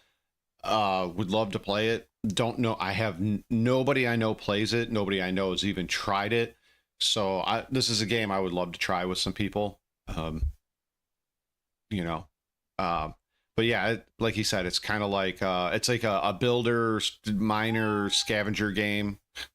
To make it more roguelike. There are also open world crafting and survival games like The Forest, which I played with my editor Congo. That's an absolutely terrifying game. Valheim is another game in that genre that is an absolute gem. I've never played these Valheim. games is because they are PvE, the danger is limited. I mean, even The Forest, which features really freaky artificial intelligence behind all of the mobs, you do eventually become like a god tier level player because you just get really good at the game. Nothing can really progress in the same way that human players can. Even with a game as fun as Helldivers, with its community-shaped narrative and ridiculous level scaling, there's just something different about interacting with enemies controlled by active players. And this is where the game Arc Raiders comes into play. And admittedly, when So Helldivers is fun, and it's a lot of fun, and I've played the crap out of it. It is a ton of fun, but for me, it's, when it comes to that game, it's the sheer level of just stupidity that you and your friends or your teammates can find yourselves in, and trying to fight your way out. And I like that of the game. What drove me away from Helldivers wasn't that it was PvE only, or that there's no PvP or anything like that. What drove me away from it was they had said a lot of things at the beginning about not locking metas and certain things behind their monthly or bi-monthly or tri-monthly, I forget how they do it, game passes. And the first 3 or 4 were fine because it was mostly, like a new grenade, a new emote, a new cape, right? Oh, a new rifle came out, but it's not really that much better than what we had available. And I was fine with it. But then as it went on, they started putting more and more and more meta, air quotes, meta things behind this $10 paywall. And at the time they were like, oh, just play the game and you can earn the credits in the game and buy the pass, which is true. But when I was playing it, I had spent all weekend, no kids, no wife, just all weekend playing it. Probably played 30, 40 matches easy a day over that weekend. And I think I came out with like 300 credits. I'm talking 6 to 8 hours a day for 2 days. And I walked away from it between 200 and 300 credits. And you needed, I think it's 1,000 or 1,200 in order to unlock the next battle pass. If you didn't want to pay the $9.99 for it, there is no way to keep up. And then so I kind of walked away from it for a little while, still had it on the computer. And then they were like, oh, we readjusted super credits. And I came back in and I was like, oh, I'm not expecting to be swimming in super credits, but I was expecting to get something. And the same thing, played 6-7 hours and got like 150, 200 in that. And I was like, okay, they increased it a small percentage, and I'm just not down for this. I'm not down for this. I'm not going to keep doing this to myself. And I really haven't played since then. And that around that, so they had that, I think the exosuits had just come out, and then the next battle pass had come out. And that's about when I was like, okay, I'm done. And then I waited for a while, and like the I forget what they're called, the Illuminati aliens started showing up, and then I jumped back in and I was like, oh, this is cool. And then I found like all the best weapons to fight against them, and the scout car was locked in the battle pass. I was like, okay, I'm done. I'm out. I first saw this game, I didn't really think much of it. It looks like just your typical extraction shooter, as in a shooter where you enter a map of some sort to loot and grab as much equipment as you can in a limited time window, and then return to your base where you can upgrade your characters and workbenches. If you die in these type of games, you lose everything. And so the stakes are, they're kind of high. Arc Raiders is perhaps a bit more casual than most games. I think he's right. The stakes are high, but I never feel like when I die in Arc Raiders that I lost everything. It's not nearly as punishing as, say, Tarkov, right? Tarkov, for example, let's say you're trying to complete a quest with long range sniper kills. So you got like your AXM, right? And you got your level 5 or 6 body armor, decent helmet, nods, right? You paid, or you either crafted or paid for your 338 Lapua ammo. You're paying 1,000 to 2,000 a round, or the crafting materials are are insanely expensive. And so you go into a raid and you got half a mil, 3/4 of a mil of equipment on you, and somebody randomly snipes you, or you turn a quarter and you just get beat and it's all gone. It's all gone. Like it's all gone. This is far less punishing. Far less punishing. Like I never die in this game, and I have, like, for example, like I call it the ventilator, but it's called the Venator, but like the ventilator, like 4 with like a blue and a purple attachment on there, and you know, what is the purple looting augment and all of that, and I get killed with all that good gear on me. I'm not yeah, it's frustrating, especially if, like, I won't get into it, but it's frustrating, but I never get like super mad because I can just literally grab a free loadout, get right back into a match, and either get all the crafting material I need to replace all of that stuff, or find replacements, maybe not as good, but find replacements throughout the next match. It's really not that difficult. So I never get super upset about it. Yeah, some of the ways I've died has been extremely frustrating, and it's never against players. It's always against stupid rocketeers and shit like that. And I'll explain that some other time. Sometimes, you know, I'll explain it now. One of the last times I played, I'm gooped out of my mind. I had killed a couple of players. I got all the good stuff on me. I'm running towards extraction. There's 9 minutes left. I'm running towards an extraction, and as I'm running and I hit low stamina, 2 hornets, or is a hornet and a wasp, I forget which one, but 2 hornets and a rocketeer spawn right on top of me. I don't mean like they're 50 meters away, they're 100 meters away. I mean smack dab on top of my head. And what really pissed me off is there was a rocketeer, and what I'll do a lot of the times is I'll tag it just so I can keep an eye on it, so I can be running and still see the tag and be like, okay, he's not closing the distance, etc. So I tagged it. It was 70 meters away when a fresh rocketeer spawned right on top of me, and I was super pissed because there was nothing I could do. I had no stamina. I can't hide. And so I just got immediately rocketed and dead. And that really pissed me off. But when I die to the players, it's usually GG's and move on. I tell them, hurry up, fist me quickly.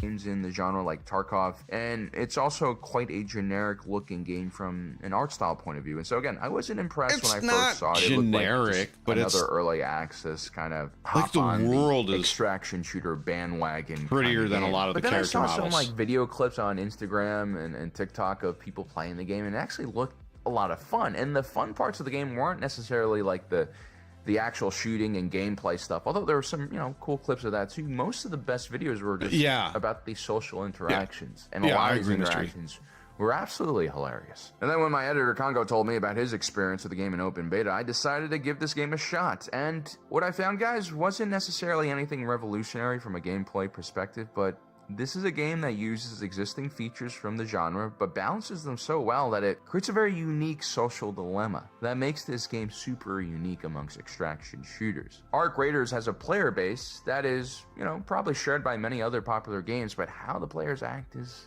yeah, it's different. In most extraction shooters, shoot on first sight is the norm, but in Arc Raiders, especially when you're playing as a solo raider, people are like nice. I would go as far to say that Arc Raider became one of the most cooperative experiences I've ever had in a game, to the point where sometimes I felt... I hate to tell you this, but don't go on Reddit, because if you go on Reddit, people will tell you the exact opposite. I can't play this game anymore. All I want is PvE lobbies. Somebody always shoots me in the back. I can't extract. Blah, blah, blah, blah. Like, I'm sorry, but you have to be...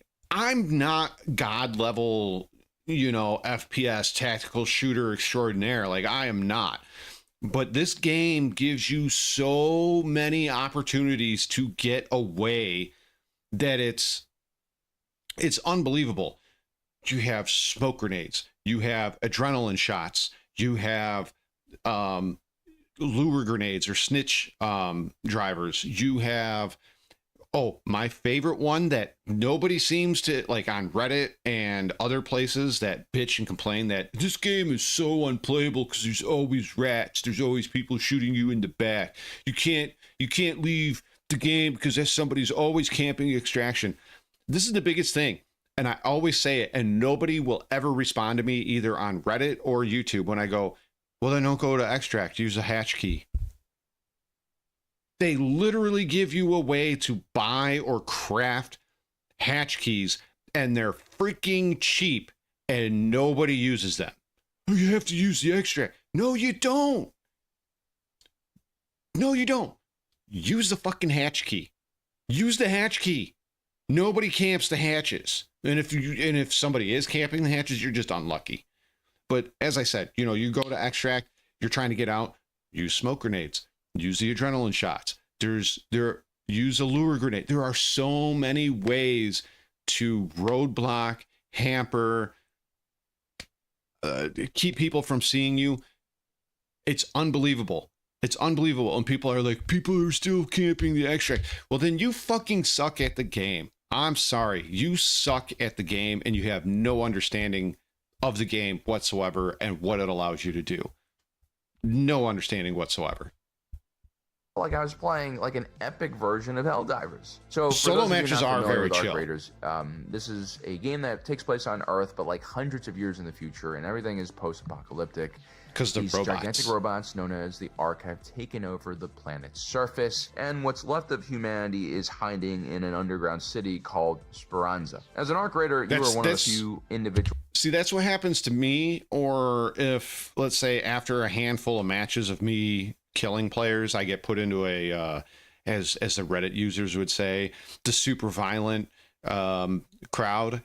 A lot of the times what will end up happening is me and somebody will pact together, make a truce, and I let my guard down instead of playing a little bit more cautiously, even though we've killed like 2 or 3 or 4 people and shared the goop and all of that. I let my guard down and I end up getting killed. But and once that's not my, that's not the game's fault, and I'm not super mad like because the game is against me. No, that was me being an idiot. And yeah, I'm disappointed and I'm a little frustrated because I lost some good stuff. But guess what? I can go get a free kit and run it again. So who are brave or stupid enough to venture to the surface to look for resources and technology. Each one of these maps are pretty big and they're open world, and they have multiple buildings and rooms that you can loot objects from. The location of the loot is randomized. Fantastic. The maps are not. Buried City's got good loot on it, but I'm not a fan of it. At the end of the window, the entire map gets nuked by a large event, and so all players need to extract with what they get before that or lose everything. Again, nothing really groundbreaking with this concept until you get into the game. First, the world. I think another thing too, since we're on this whole gear fear thing, I forget the streamer's name. He's a Twitch guy, like Koa Carnage or Carnage Koa or something like that. He put it probably the best. When it comes to extraction shooters, the stuff that you have on you, your loot or your goop, as Peanut calls it, when you get killed and you just lost all your goop, don't think of it as you lost all your goop. It's just your time with that stuff is over and the next person is borrowing it. And he views it as all the stuff on me, I'm just borrowing it until the next guy borrows it. And that's really how you kind of have to look at it. You don't have to look at it as like, if I don't leave with all the goop and I don't leave with all the loot on me, like I lost the game. Yeah, sorta, but it never really was yours. You're just borrowing it until the next guy borrows it. That's it. And I think that's probably one of the better ways to look at it, is you're just borrowing it. The world is very atmospheric, and it's not just about the art style or lighting, which honestly the lighting is really well done, but pretty standard. It's more because of two elements. First, the arcs, all the various robots you have to fight are brilliantly designed, and they all feel very dangerous and menacing and are very unpredictable. This means you have to pay the time you let your guard down with one of those roly-polies, is what I call them, the fireball and the pops. The time, like, you let your guard down against one of those things or two of those things for a second, they will end you. They are very easy to deal with. They're pretty mundane. They're very common. Same with like the hornets and the wasps. You can down them pretty quickly if you know what you're doing. But if you start letting your guard down or you start getting overconfident, these robots will slap you and put you in your place.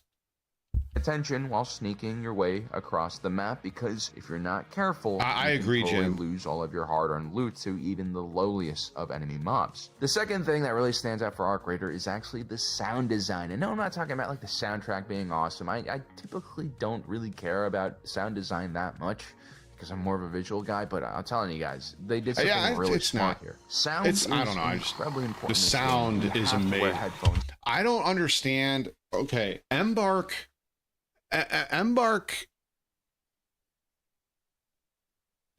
could make a company and do well with it, just teaching people who use Unreal 5 how to do sound design.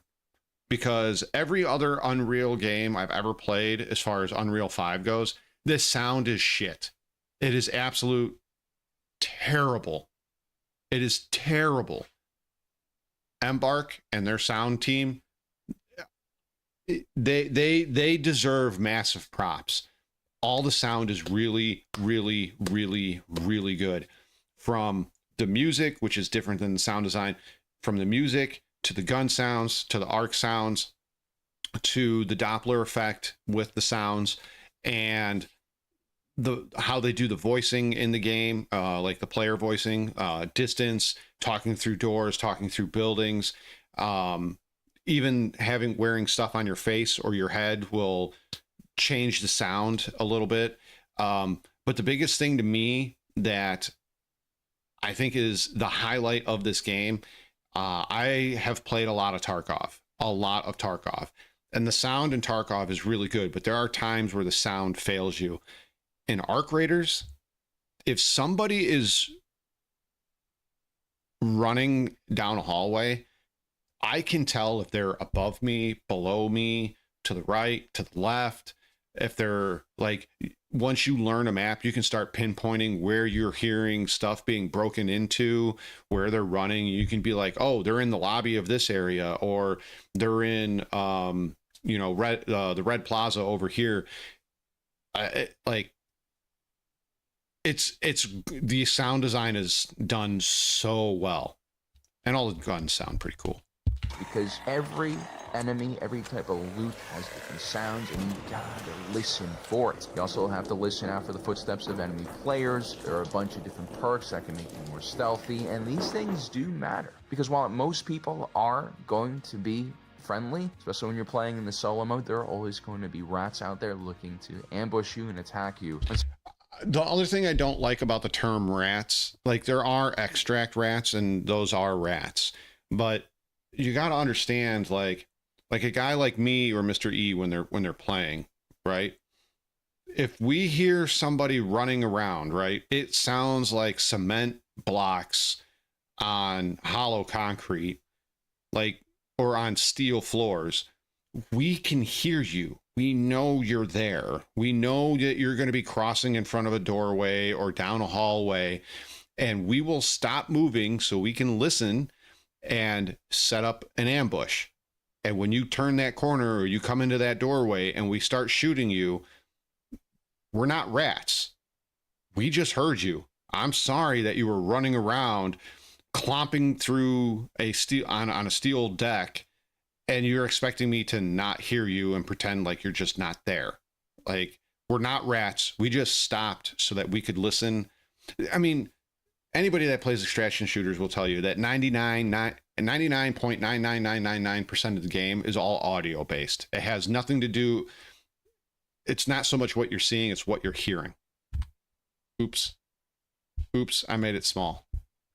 So yeah, there's all of this tension because you are so concentrated on a different sense that you usually don't use in video games. And because the sound design is really good, here's another thing that happens. I don't think the tensions is too bad. Basically a high percentage of people using mics in this game, which I did not expect. You know, Arc Raiders isn't really a social game. It's also not like a hardcore team-based shooter where you have to talk to your teammates like Arma or Hell Let Loose. Arc Raiders is just an extraction shooter and a, you know, again, a pretty like casual one at that. So why are so many people using the mics? Even the proximity chat, which is really awesome, the proximity chat is not so enough good to keep people talking. Well, I actually think it's a few different reasons. So my theory is this. First, Arc Raiders is pretty accessible, as in the learning curve isn't steep at all. There's a lot of depth to the game, but it's all optional. Arc Raiders is designed to appeal to the casuals while still being able to please more hardcore players. And this effort has been working. Recently, Arc Raiders even surpassed Battlefield 6 and Helldivers in active users on Steam, which means there's got to be more casuals playing this game than your typical extraction shooter. And while the AI enemies might not be challenging for more seasoned players, they are very difficult for the average player to overcome and can just... Once again, if you don't respect even the lowliest, you know, fireball, that's called a fireball.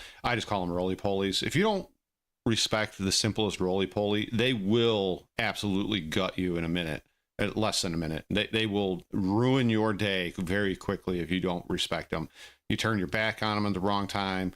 You know, you see it and you're just like, whatever, I'll just go around it. If you're not careful, they will absolutely decimate you in a second.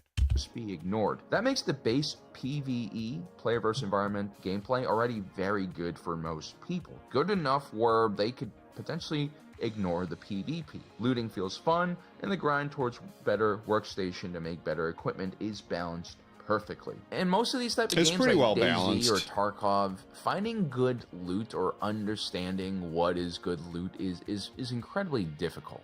In Arc Raiders, on the other hand, most of the loot you find is either usable or you can... If it's purple or gold, it's good loot. I mean, blue is good too, but generally, if you like Lance's mixtape here, I mean, that's money. That's some money right there. But I mean, for the most part, it makes it very easy to distinguish. Purple, gold, super good. Blue, pretty good. Green, common, but depending on what it is, could be good. Sell or recycle those items and find a use. I agree with you, for resources in Mason. the game, but the rewards for your hard work are you. constant. You have much smaller levels of progression, and they are always hitting. So this creates a very addictive looting cycle, and I think it draws people into the extraction shooter genre that you normally would see. I think these are the kind of people who generally play survival, open world survival games where you build bases, right? Like you still have to loot, you have to collect a lot of base items. building is fun, but I just don't have the time to do it anymore. NPCs, you're not dealing with other players. And so online games, this community offline, is also kind of drifting into this game, and it's changing the culture. And again, most of these PvE guys that are friendly that I run into, they play by themselves as solo raiders. You see, in the game Arc Raiders, if you deploy as a solo player, you will be matched in the game with a bunch of other solo players. So most likely your map will be all solos. I don't know if he's going to cover it. If not, I will. Of 3 of your friends or 2 of your friends, you'll be in a map with other squads of 3. Solo in this game is super chill. As soon as you start doing duos and trios, it gets very bloodthirsty very fast.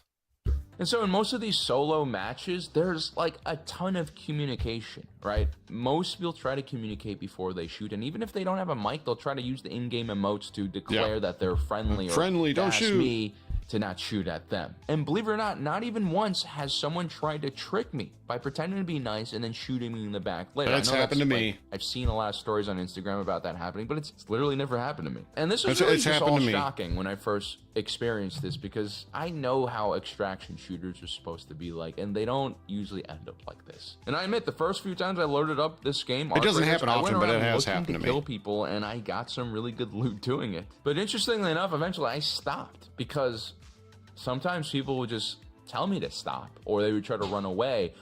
Or more importantly, there are many times when I was like looting something and someone would walk up behind me with a clear shot at the back of my head, you know, with their Pharaoh, and they don't shoot. They'll just say hello.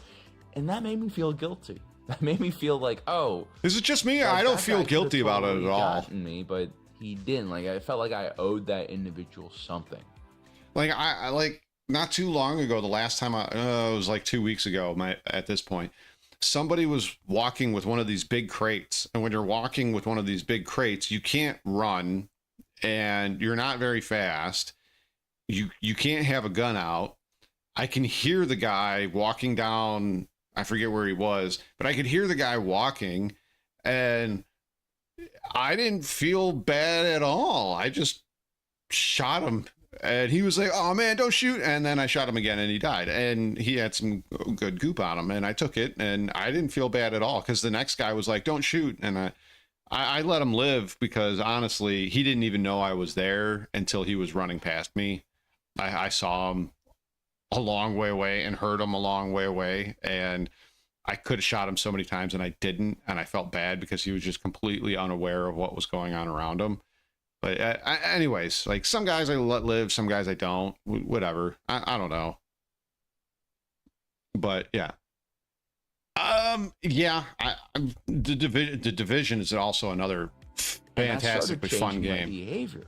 I stopped ambushing people. I stopped trying to kill people. I started helping people out, and the game actually became a lot more fun. I started helping new players. I started carrying a defib around. I always had, my usual thing is like whether I win or lose, it's usually GG's or better luck next time. Or if they're talking some mad shit, I'll just be like, see you back in Speranza or something like that, right? If I lose, generally what you'll hear me say is, hurry up and fist me deep, baby. And I'll keep trying to turn around while they're trying to do the knockout animation just to be a gross, nasty person. But yeah, I'm like, yeah, get over here, fist me deep, fist me real good. And then I usually end up getting fisted. Sometimes they disappoint me and shoot me in the face instead of fisting me, which then I get angry about. I'll be like, hey, are you too good to fist me?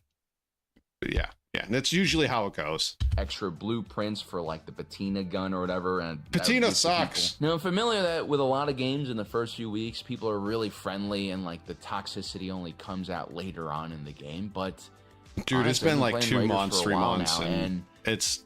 If anything, the game seems to have gotten more friendly. Super chill. At least the solo matches have. I've experienced matches where entire lobbies would team up and just go after all the arc in the map. And I have to say, from a lore point of view, to all the guys who are role-playing this game, this is the right thing to do, right? I mean, it's humanity standing up against the arc. We're limited in numbers and resources. Why would we kill Yeah, but early in the beginning, we should be fighting these in robots. Well, actually, the cinema, they rat somebody. I think this game like is they actually rat somebody. Is that you don't actually kill players in this game. You like knock them out.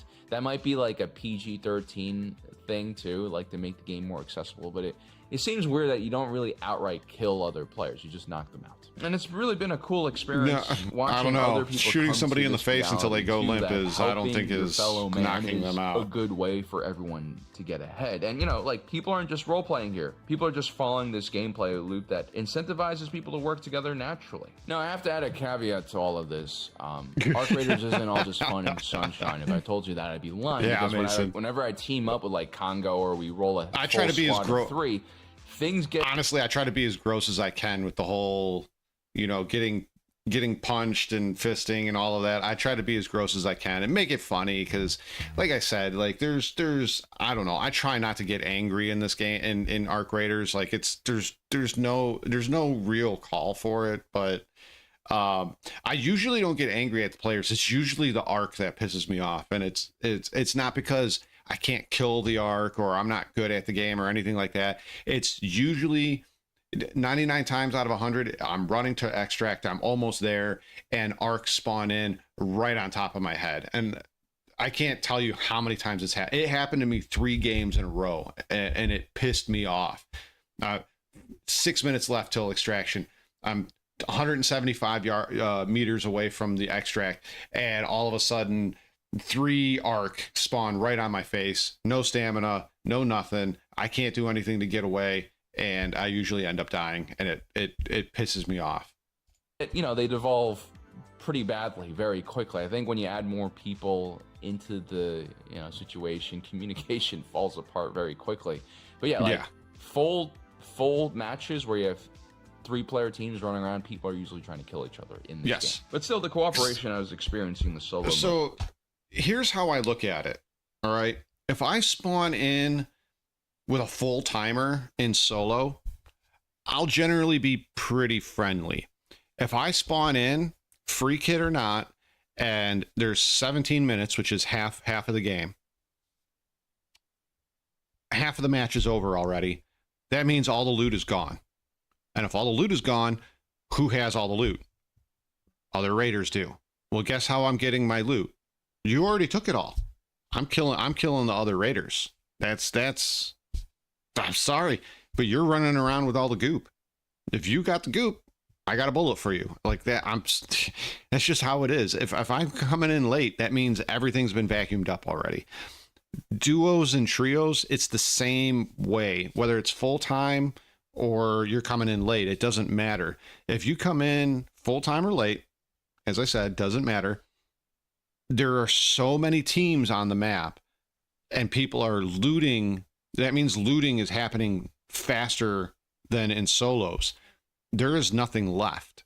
So if a team is already, you know, for example, if you're playing on Dam and somebody's already a team spawned near hydroponics and your team is halfway across the map and you want to go to hydroponics, well, guess what? The team that was right by hydroponics, they're going to get all that good juicy goop out of there. How do you get it? You got to get it from them, which means you got to kill them. So there's going to be a fight. They want to keep it and you want to take it. There's going to be a fight. That's just how duos and trios works. If you want goop, you're going to have to fight for it. And as I said, if I spawn in late game in a raid, you're catching a bullet because you got all the loot already. Was a real thing, and I started thinking about why this was happening. So first, as we mentioned before, the looting and the fighting the art gameplay loop in the game is challenging and rewarding enough to sustain most players. It's also oftentimes just easier to get your own loot, get the stuff that you specifically need, and extract. Whereas engaging others in PvP doesn't necessarily guarantee you'll get the equipment you want. A lot of time I ninja around the map. Attract more raiders or arcs to your location and lose everything. I think developers perfectly balance the gameplay, including like how many shots it takes to take down a raider. You know, these shields play a big role in preventing you from getting one-shotted in the face. And these gameplay features gradually created a player... The only thing I don't like about the shields is that when you go from light to medium, there's almost no difference between the light and the medium shield. Unless they've changed it in the last 2 weeks, there's almost no difference. Like, people are like, oh, but you get one more shot versus a Venator, right? You're firing the gun so fast that one more shot really doesn't mean anything. Like, unless, and nobody's running around with like just a normal Venator. They usually have mag extension 1 or 2 on it. So that one more shot really just, it's not anything big. When you go from light to heavy, there is a noticeable difference, but not enough. I don't know. I usually just go in light shields. I don't see the point in getting a medium. There's almost no, you get 2 more shots versus the kettle, or 2 more shots versus the Stitcher. The Stitcher has a 900 bullets per minute rate of fire. Like, yeah, 2 more bullets is going to really make a difference when I just got hosed down by 30 rounds. Like, yeah. Woo. Need that 2 more bullets. Style and behavior that over several weeks of playing turns and they're more into expensive. A cooperative culture. And so now when I'm doing my solo arc runs, if I see another player getting attacked by an arc, I help. If people ask me for parts or ask me for advice, I stop and chat. Yes, occasionally I do get ambushed by someone who wants to do PvP. Dude, sometimes I'm such a dick. Like, I'll see somebody fighting in like a wasp or a hornet and I'll be like, I can help them. Nah, he's probably got something good on him. So I'll throw like a lure grenade or a snitch scanner right on top of him and just watch. And I think it's hilarious. It's rude, but I think it's hilarious. With me. And actually on one occasion, I killed my ambusher, and then a bunch of other dudes came up and killed me because they thought I was going around ambushing other players, which is another interesting phenomenon. The beauty of all of this is that Arc Raiders has essentially created a social experiment that shows us the power of positive sum game thinking. In solo mode, raiders realize that the risk of trying to kill other raiders is just not worth it. You have a much better chance at success by just looting and fighting the Ark. The social dilemma usually is for the individual to want to rob other people and to steal things from other people. And while that creates it's a game, not real life. It creates a larger culture of distrust. See, here's another thing too about games like this. You see it a lot in Star Citizen, unfortunately. But because I, for example, pirate and murder in Star Citizen, or because I kill players in Arc Raiders, I am somehow viewed as like some sort of demon, and in real life I'm a murderer and you know, like I'm somehow a horrible person in real life because I did this in a video game. No, I am a normal, well-mannered, nice, respectful person, but I don't want to be that all the time. I don't want to be that all the time. So I play video games, and I don't have to be the you know, the good guy. I don't have to be, you know, the nice, polite, respectful guy. I can be whoever I want to be in a game like that. And you can't stop me unless, well, you kill me first. Like, I don't know. I don't want to play a video game the way I play my real life, right? It's video games are an escapism, right? So I'm going to escape into a alter ego or an alter way of doing things because don't get me wrong. It would be super awesome to go rob a bank and have a heat shootout in the streets of, what was it, Boston, I think it was in. It would be awesome to do that. But I don't want to do that in real life because I like being alive and I don't want to go to jail. So I don't, obviously, that's not my only reasons for not doing that. But I'm just saying, like, video games allow me to be the bad guy without having to pay any sort of consequences for it, right? Except for in-game consequences. I can't be a bad guy in real life and not face really harsh consequences. So, you know, escapism. Video games are an escapism. So treat it as such, right? Just because I killed you in a video game doesn't mean I'm a murderer in real life. Doesn't mean I go down the street kicking puppies.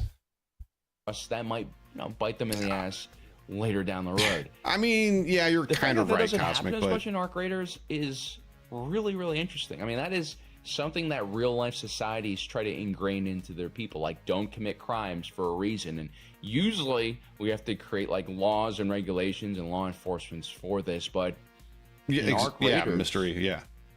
The system kind of maintains itself. Plus, as you progress in the game, it becomes incredibly hard to take down the many larger variants of arcs. Even a leaper, which is kind of one of the earlier larger leapers variants are you run easy. into, takes a ton of firepower to bring down. And only through cooperation can Arc Rocketeers are Raiders easy. Even begin to Bastions and Bombardiers are relatively easy. Like the Matriarch.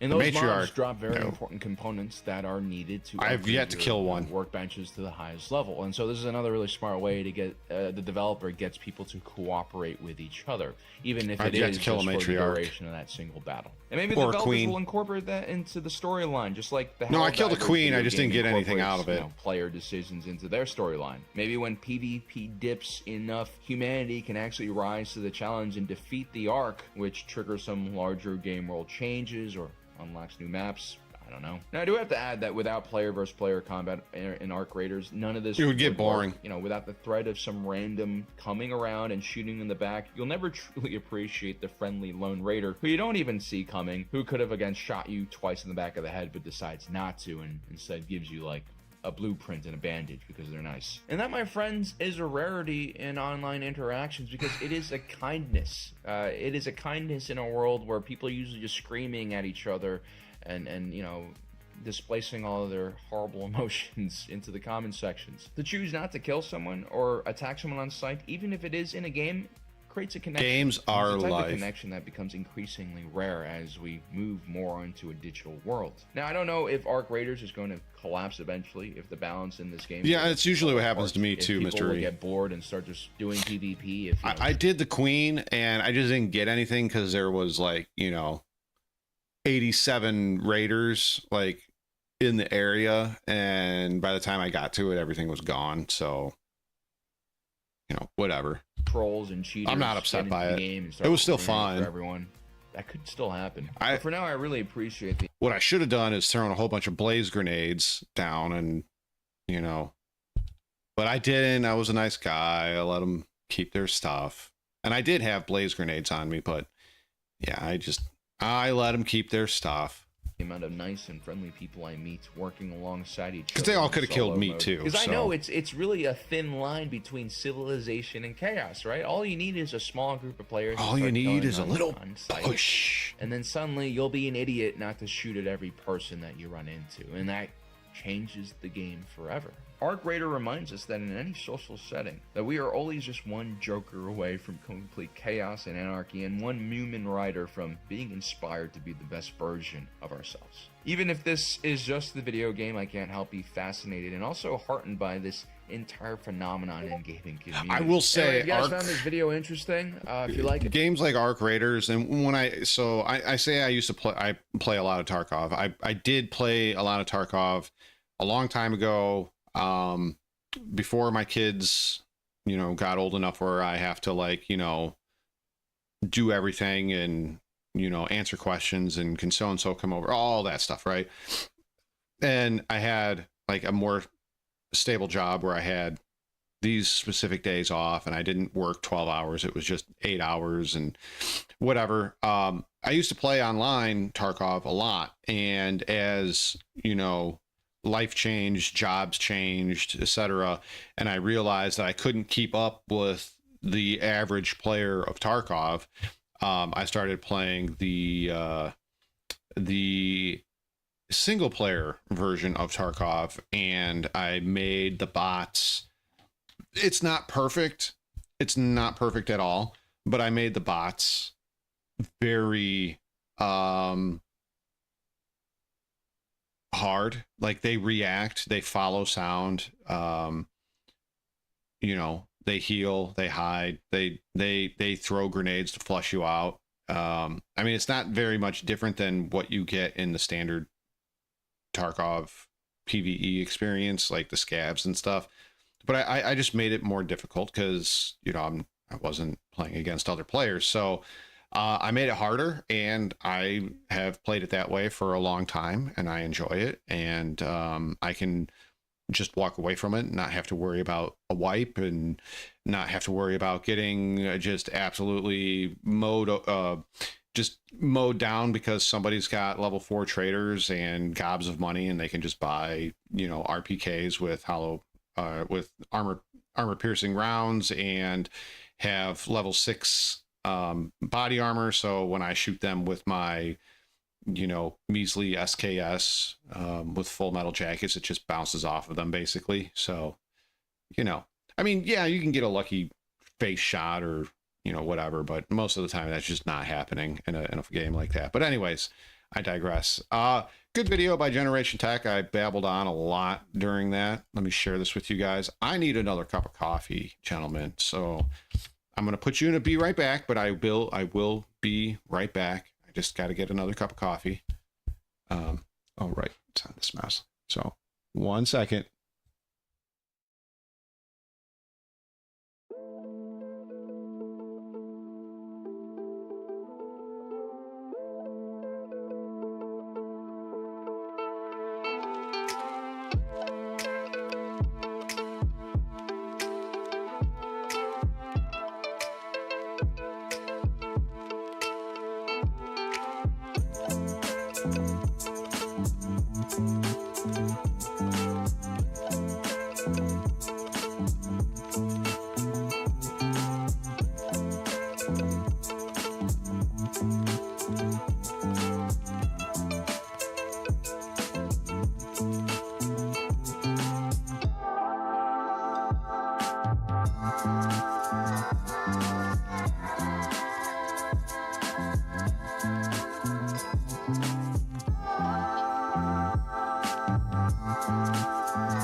All right, I'm back.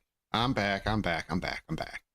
All right, so we're gonna do one more, because I need to eat and do some laundry. I do have work tomorrow. I got a 4-day weekend. Thankfully, tomorrow is only a partial day, so that's nice. But 4-day weekend coming up, and I gotta get some laundry done.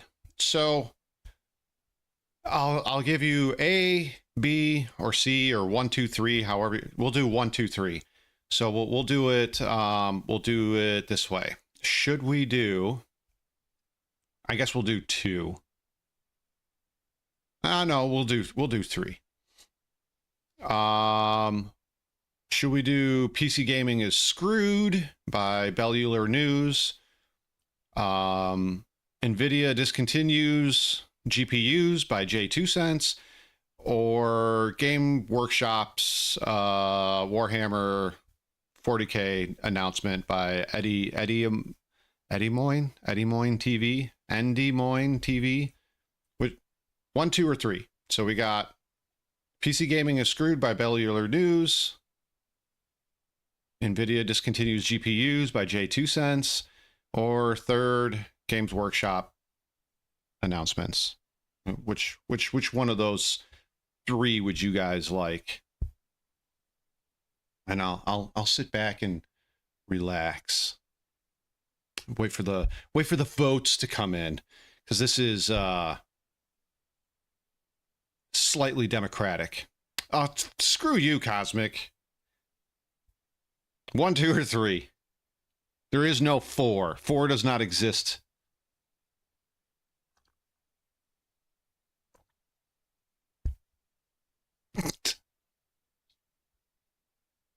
Yeah, shame him, Jim. Shame the Cosmic. Shame the Cosmic.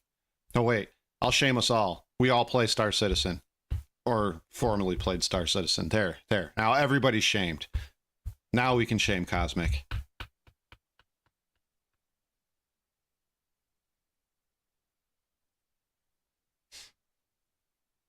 Oh, and by the way, guys, I quit smoking, so I use a combination of, well, I don't have it up here, but I'm using a combination of low-grade vape pen and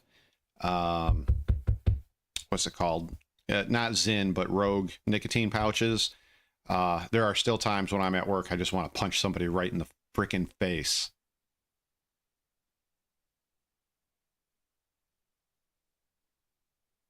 Okay, so we got to vote for 2, and we got to vote for 1.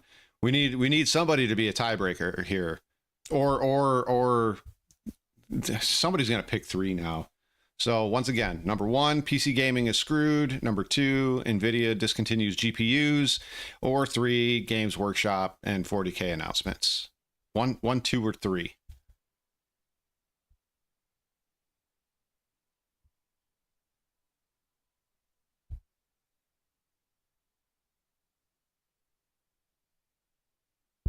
Come on, Mystery. You got to vote.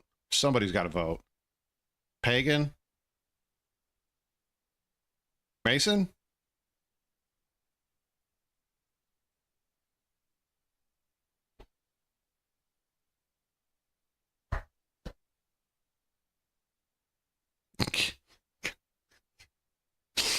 Oh, Jim.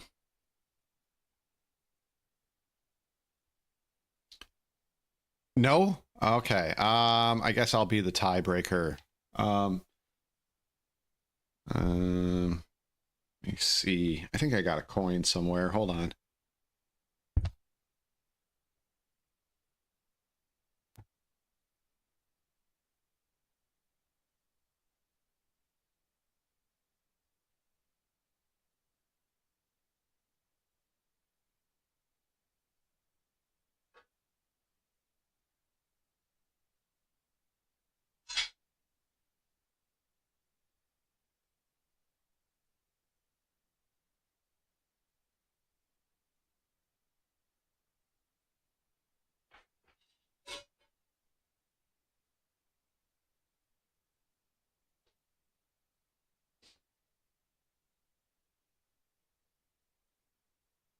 All right, heads is 1, tails is 2.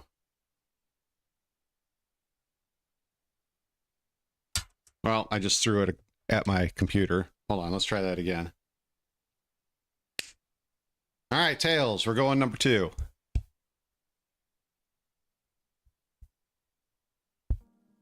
So, fresh meat. Diz, what's going on, man? That sucks, man. That sucks. We're doing the last video, and then because I gotta eat and do laundry. But yeah, so this is Jay 2 cents, and we're gonna be talking about. He's gonna be talking about the NVIDIA announcement that came out 4 or 5 days ago. Some of you may or may not know, but yeah, here we go. Jay. Gaslighting looks like. Not this, NVIDIA. I love Jay. You know, I'm gonna preface this by saying I watch a lot of Jay 2 cents and Gamer Nexus. Both are fantastic channels. Bad for certain people at NVIDIA. There's people we know for years that work there that are passionate about what they do with their jobs, passion for games, passion for building amazing hardware. And then there's the leadership. And there's a huge disconnect between that group of people at NVIDIA versus the people we talk to on a regular basis and the people we interact with at NVIDIA. There is the biggest disconnect. Like I have never... I want to add a little bit of context here. So for those of you that don't know, so first off, Jay 2 cents, I highly recommend you find his channel and subscribe to him. I will be putting a link at the end of it. And then the other guy is Gamer Nexus, otherwise known as Gamer Jesus. Both of these guys do very in-depth hardware, software reviews, and they cover different tech announcements and, you know, tech cons and everything else. But I do want to add context here for those of you that don't know what's going on in the tech world as of late. Companies like AMD, NVIDIA, Corsair, and Micron, and many other companies are leaving the consumer space, or at least cutting off so much of their consumer space that it's going to be it's going to be unsustainable soon for consumers. The supply versus the demand is going to get way out of whack, and it's all going to AI. All of it is going to AI. AMD and NVIDIA said that only 30% of their current company structure is going to go to consumers. The other 70% is going to go to AI. Some companies have completely left the consumer space and are going to focus solely on AI. So this is where we're at right now. And I'm not going to get into the politics and everything that goes into data centers, the utilities required to run these data centers, and how it's going to affect our wallets as far as, you know, electrical, natural gas, etc. To run these places. I'm not going to get into that because, number one, I try to keep politics off this channel. I don't want to be accused of being a fearmonger and everything else. But I just want to let you guys know that AI is going to be playing a bigger role in your life. Whether you play with AI, you have AI subscriptions like, you know, Midjourney or anything like that, whether you like it or not, AI is going to play a huge part of your life. Whether, like I said, even if you don't use it, you're going to be paying for it. And I don't mean that as, well, you're buying new hardware and that's paying for your paying for AI. I mean, like, just paying the electric bill is going to be paying for AI soon. So, and I'll keep my once again, I'll try to keep my personal biases out of this. I don't think AI is a good thing. I think AI is terrible for society. I think AI is terrible for politics. I think AI is terrible. AI is terrible from top to bottom. And I understand why it can be used as a tool for like game engineering, and you know, there's many applications where I can see it can be used as a tool, but it being used the way it is being used currently is not a good thing. And I don't like it, and I want it to go away. The unfortunate thing is that we are caught in an AI bubble. And unfortunately, with the AI bubble, we're also caught in a housing bubble. It's all interconnected, blah, blah, blah. Once again, I don't want to get into the politics and fearmonger, et cetera, et cetera, et cetera. I just want you to let you know that AI is going to become a part of your life, whether you like it or not. So, yeah.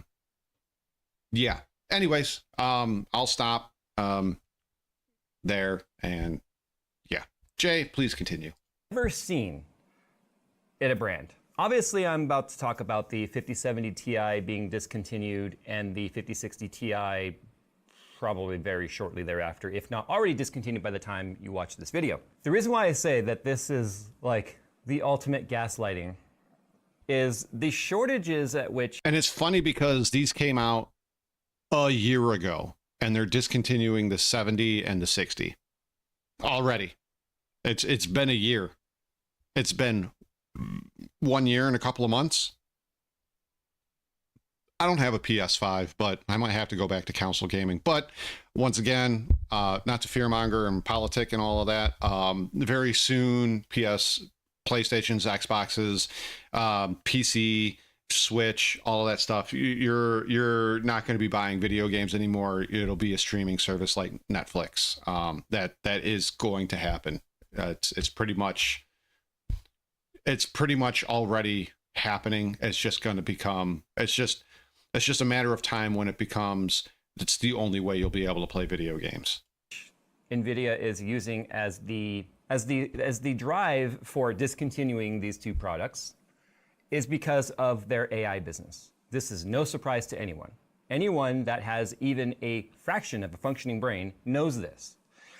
But what we're seeing here is, rather than targeting a 32 gigabyte product to say, we cannot meet demand. Let's just face, okay, let's go ahead and back up for a second here. I'm sorry. This is a very non-scripted, none of my videos are scripted, but this is a very non-scripted video that's coming from a very just fed up position of this entire fiasco. So it's going to be kind of all over the place, but I digress. The 5070 Ti is a 16 gigabyte part. The 5060 Ti has a 16 gigabyte part. There is an 8 gigabyte variant of that as well. The 5070 is a 12 gigabyte part, and the 5060 is an 8 gigabyte part. The demand that they cannot meet is not for these products. It is for the AI products that NVIDIA is currently creating. I forget the name of their AI GPUs they develop. I'm talking about the big-ass fucking ones that are like the size of my table, that are a GPU, because they are gobbling up the RAM. I think the term is hoovering up. I imagine a vacuum cleaner sucking up all the RAM chips off the ground. That's really what's happening here. And to meet the demand of their professional customer, that being the millions upon millions of data center machines that are being built, is what they can't meet the demand of. So they have to look at where can we now allocate or reallocate components and or materials. They looked at their stack and said, we've got the 5090 at 32 gigabytes. We've got the 5080 at 16 gigabytes. We've got the 5070 Ti at 16 gigs, 5070 at 12, 5060 Ti at 16 and 8.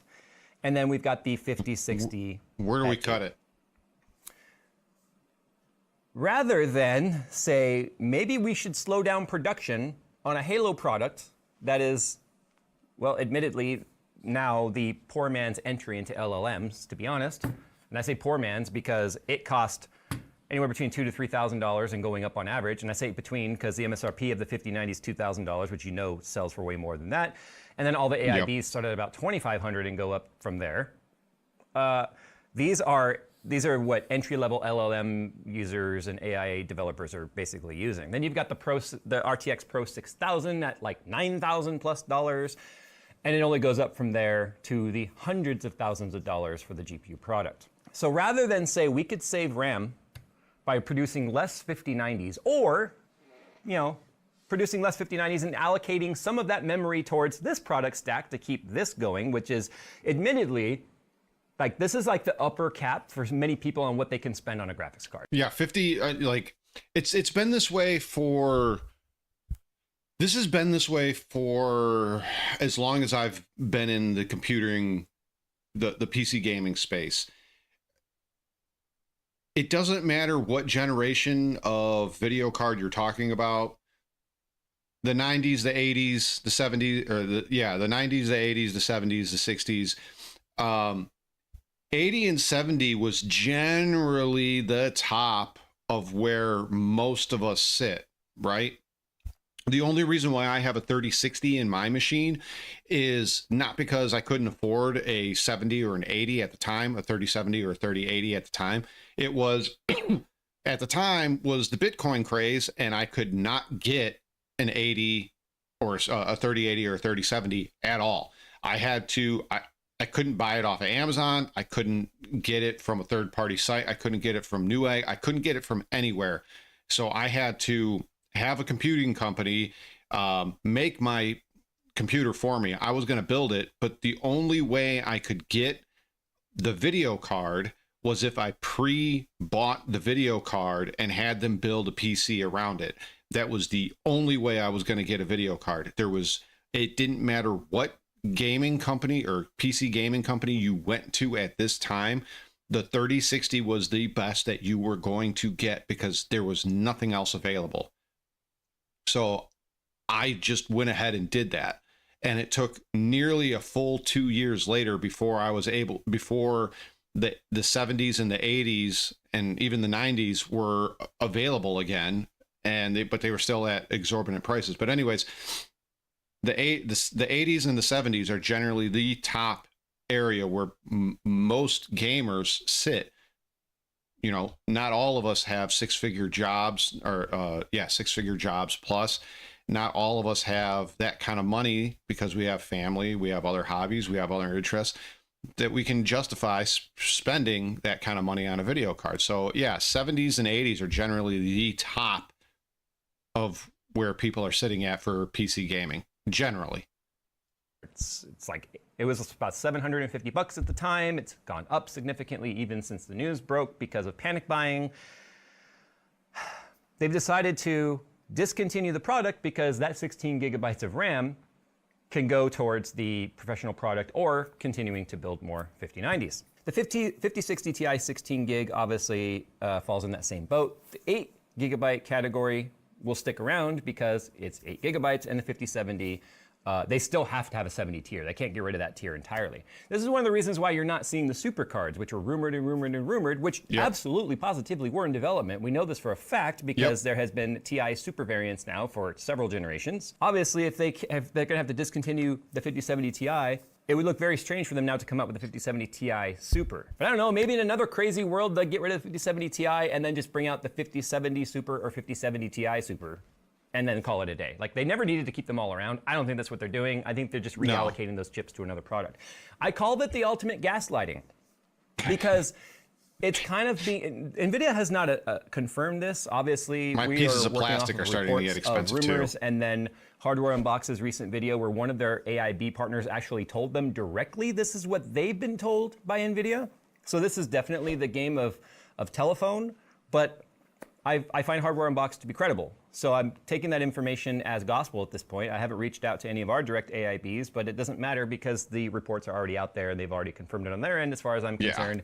We'll operate on that information as if it is exactly what's happening. The gaslighting comes from the fact of it making you feel like, oh my gosh, consumers are buying up the 5070 Ti at such incredible rates, we can't keep up with demand. So because we can't keep up with demand, let's just go ahead and cancel it. Why on earth would you cancel a product if it's that popular? Wouldn't you want to scale demand? Wouldn't you want to scale up production to try and meet more of that demand?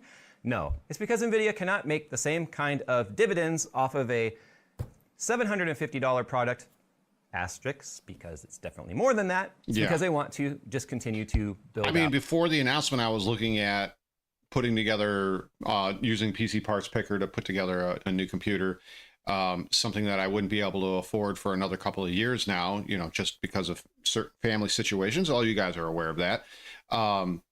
And the 5070 is not $750. You're going to pay, when I was doing it, I think it was 6 weeks ago, it was still $1,100 to $1,200. And the 5070 was the highest I was going to go because the 5080 was another, once again, this was 6 weeks ago. Going to the 5080 was another $500 to $600 jump. So you're still looking at paying $1,700 for the video card. And then obviously the 5090 is just way out of my budget at, you know, $2,500 to $2,600, depending on where you're shopping for it. So it's just, that's it. So the 70 was about the high as I was going to go, and the TI was the one that I was looking at. But like I said, I was just shopping this stuff around to see how much it was going to cost to get one of these cards. And to be honest with you, I think at this point, my best option is to update is to see if I can find an older gen processor, a new power supply, and then I'll probably have to take off the side of my case and get a 80 or a 90 in the 30 series, because there is no way I can afford a 40 or a 50 series. That's it. That's it. I can't afford it. Their AI inventory and their AI customers. So it's gaslighting because you are kind of being sort of blamed for it. You're being lied to. The reality is you are not the problem. It's not gaslighting. You're being lied to. Finally made its way down to MSRP, only to immediately hit a springboard and jump back up into scalper territories because it's opportunistic for people to now run out and buy these because that's about the only product people can afford. And so now it's opportunity, and that's what scalpers basically thrive on. This is kind of unprecedented. You're still paying $400 plus. In 13 years, I've never seen MSRP. anything like this. The other funny thing is there's still no evidence of AI actually being profitable for anybody. So no. I was gonna put it in the reacts, but apparently OpenAI is bleeding millions of dollars daily and weekly. Millions, because if you guys have hung out in the Discord with me or hung out in Pagan's Discord where I'm in the voice, I do go in the voice. I was in the voice the last couple of nights before I started the Monday, Tuesday shift. So Saturday, Sunday, I was in the voice. None of you guys were there. I'm just saying. No, I'm just kidding. I'm just kidding. But if you guys will hear me say that what AI does versus what they want it to do are two totally different things. And sooner or later, the bubble will pop. And unfortunately for us, it's going to take a lot more things down with it than what we are hoping. And unfortunately, we could be looking at another 2008 here, maybe even bigger, because there are a lot of companies investing trillions, not millions, not even billions, trillions of dollars that they don't have. And it's a bet. They are placing enormous bets, and you could see companies that we are used to having around completely close and be gone.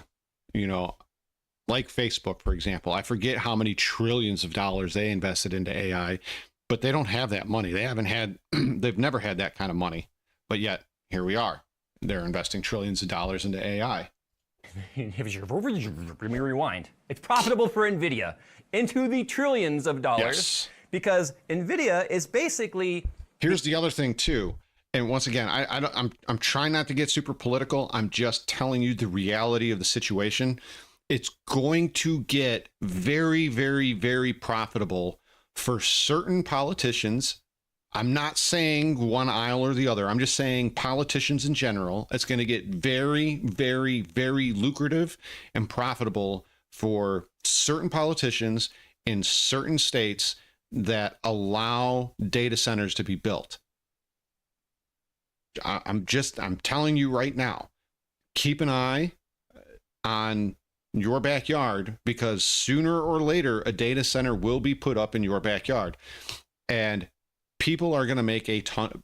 Politicians and the people that work with politicians are going to make obscene amounts of money. But the problem is it's going to come off the back of you, whether you like it or not, through increased taxes, because they're going to give tax breaks to these large corporations that are building these data centers, but then they have to power them. We don't have many nuclear power plants around the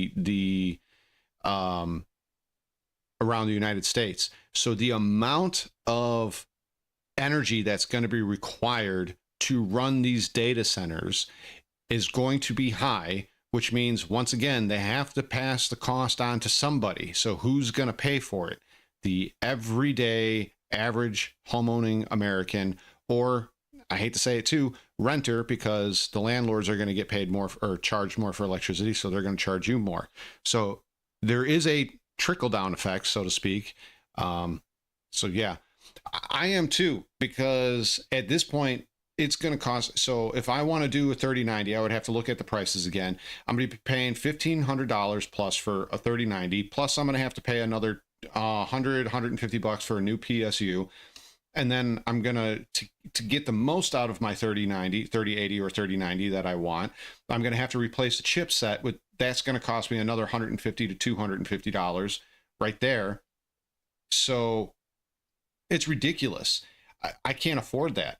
And if we go down this path of you're going to have to buy a streaming service to play video games, I still have a PlayStation 1, 2, 3, 4, a Switch 1, a Switch 2, and we have tons of physical games.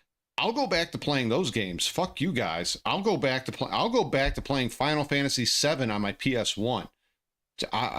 Screw you guys. I'm not going to pay. If I'm already paying out the nose for streaming services, which, by the way, do the Black Friday deals. I know we're way past Black Friday, but do the Black Friday deals. I was paying like $30 something a month for 3 streaming services, and I did a Black Friday bundle deal. I have Netflix, Hulu, Disney, HBO, Paramount. What's the other one? Not Prime. There's another one that we have, like another network like one that we have, and I'm paying $34 a month. Yes, plus taxes, but you know, I'd be paying $60, $70 a month for all of those streaming services. So, you know, I'm just saying, or get yourself a cracked Fire Stick. I'm not suggesting you break the law. I'm just, you know, putting it out there. Virginia's already going through this. They're building electric infrastructure for them as we speak. They're putting up solar farms all around me. And, you know, solar farms are just as bad for the environment as, you know, coal and natural gas, you know. A 2026 version of a late night infomercial trying to sell you the concept of you can get rich by buying real estate if you buy their book. And the book is how that person's making millions of dollars, not on the real estate. You get rich by selling the idea and selling the tools that somebody else finds out later didn't actually work. So NVIDIA is gaslighting the consumer by removing about the only consumer-ish friendly product in their entire stack so they can continue to Scrooge McDuck around in their giant silo of money. For those people right now that are probably typing, this is why I love AMD, they're not your friend. AMD is not your friend either. No. AMD just doesn't have the scalability that NVIDIA does in terms of capital to move quickly, but they're on that trajectory and CES proved it. AMD is right behind them. They've already said so. So if you're like, well, fuck NVIDIA, I'll go to AMD. It's going to be the exact same thing. I don't know all of their products like I do NVIDIA, but their top tier cards, I'm telling you right now, they are either going to discontinue them or they're going to let the supply run out, because they will not be able to produce them, because they've already announced in the exact same week NVIDIA did, AMD announced that they are doing the exact same thing. They are going to cut the consumer portion of their business down to 30% and focus the other 70% on AI. So AMD is doing the exact same thing. I think it was in my Discord. I said, you know, it's sad when the only hope we have left is Intel and Sparkle. So for those of you that don't know, Sparkle is made up of a lot of guys that were at EVGA when they left NVIDIA.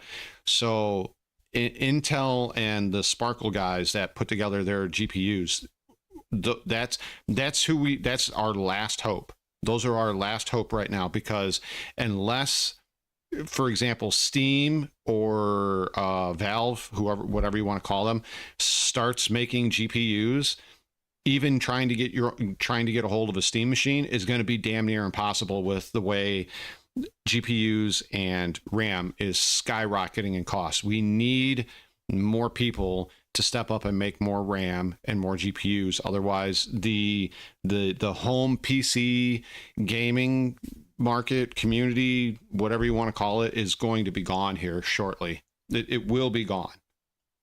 The amount of people that were just like, AMD, AMD, AMD. No. You understand AMD is just following NVIDIA's lead, right? Yeah, AMD. You understand that apple literally fell from the neighboring tree. They are related.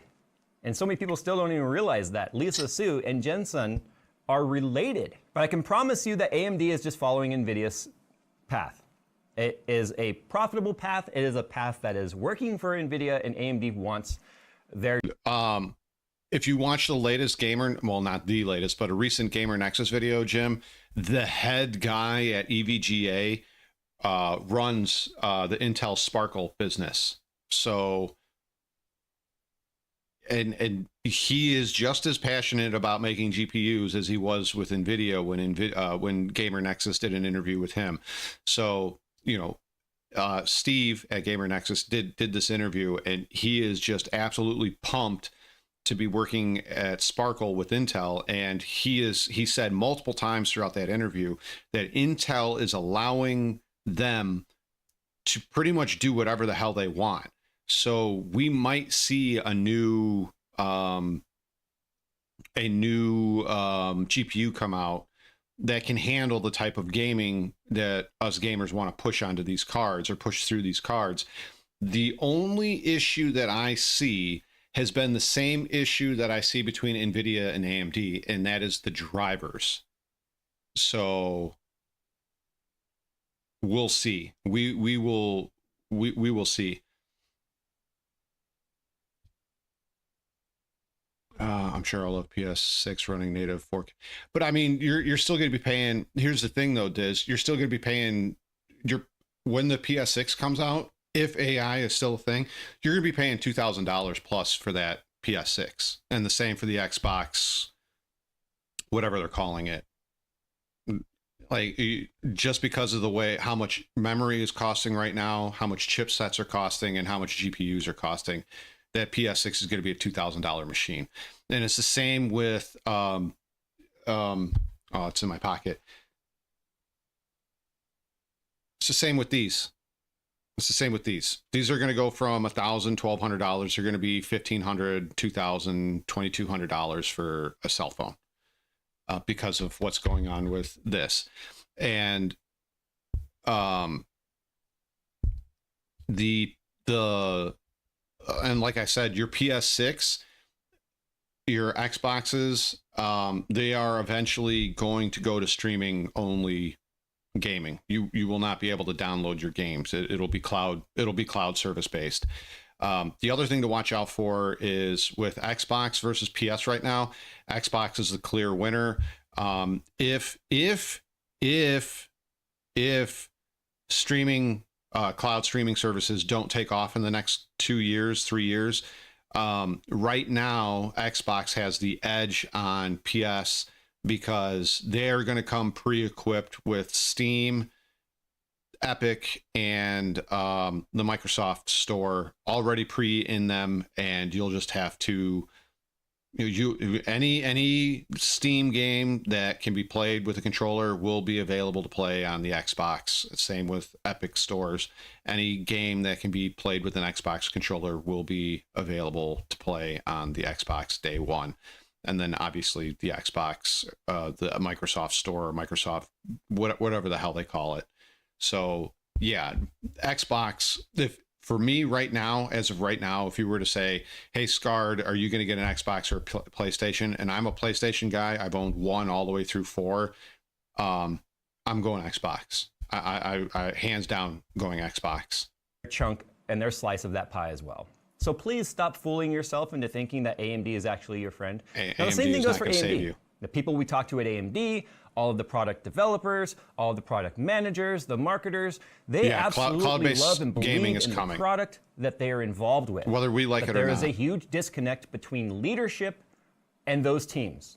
So please let me be clear. When I say NVIDIA, screw them, blah, blah, blah, I'm not saying screw those people. I feel bad for those people. I feel bad for those people that are involved in the designs and the This is how I feel. Like, I hate to go, back to Star Citizen, but this is how I feel with Star Citizen. It's not a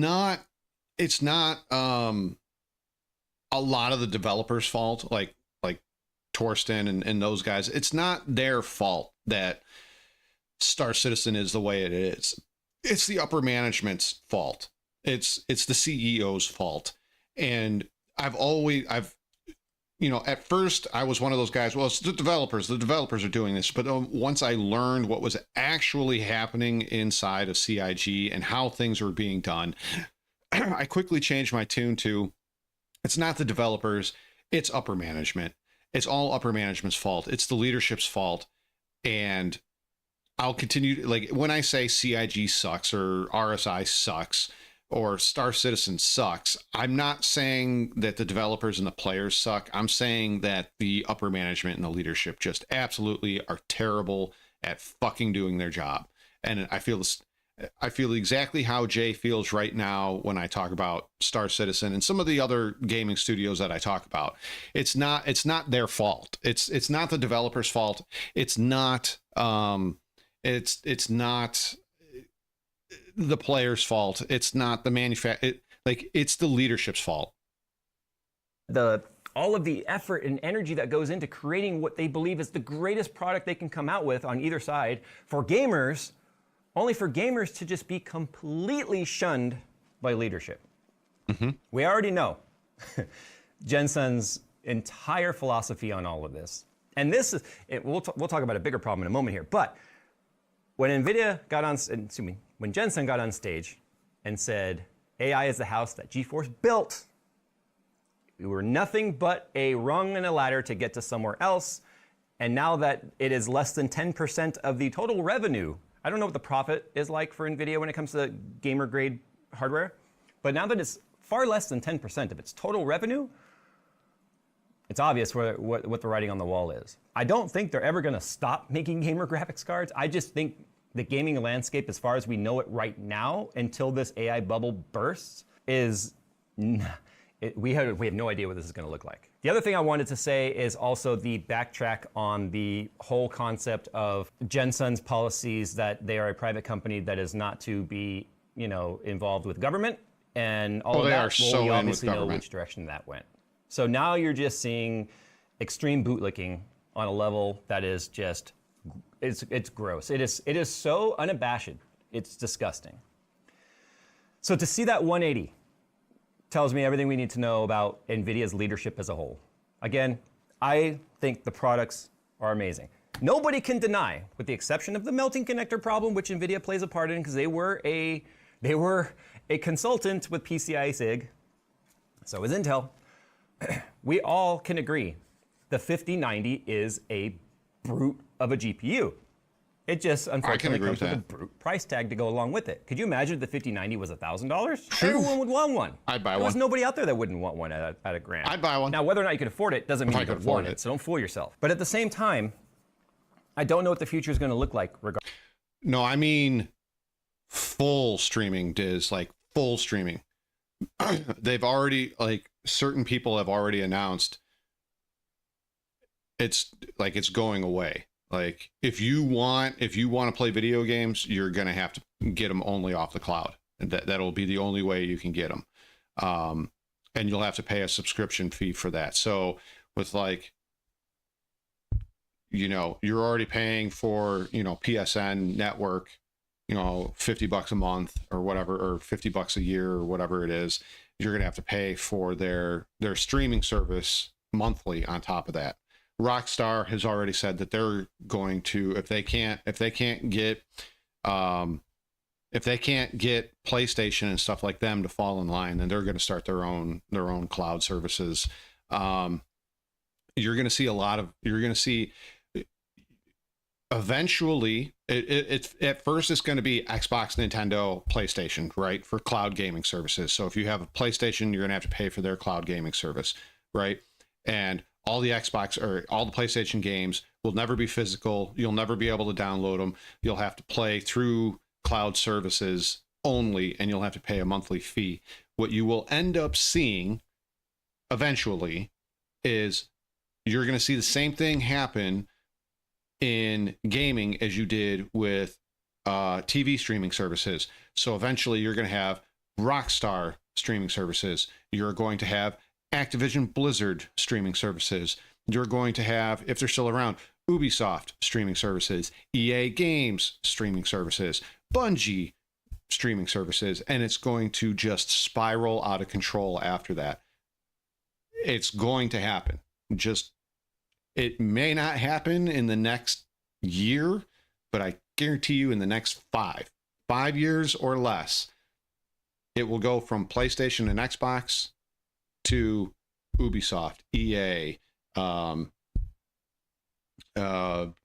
as I said, DICE, all of that. It's just going to keep going and going and going. Activision, Blizzard, everybody's going to have their own gaming streaming service, right?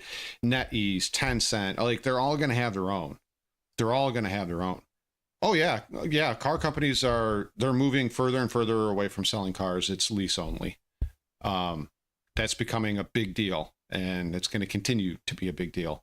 You can get more people on the hook for leasing a car than buying it, because once you've paid it off in 2 years, 3 years, 5 years, that's it. They don't get any more money.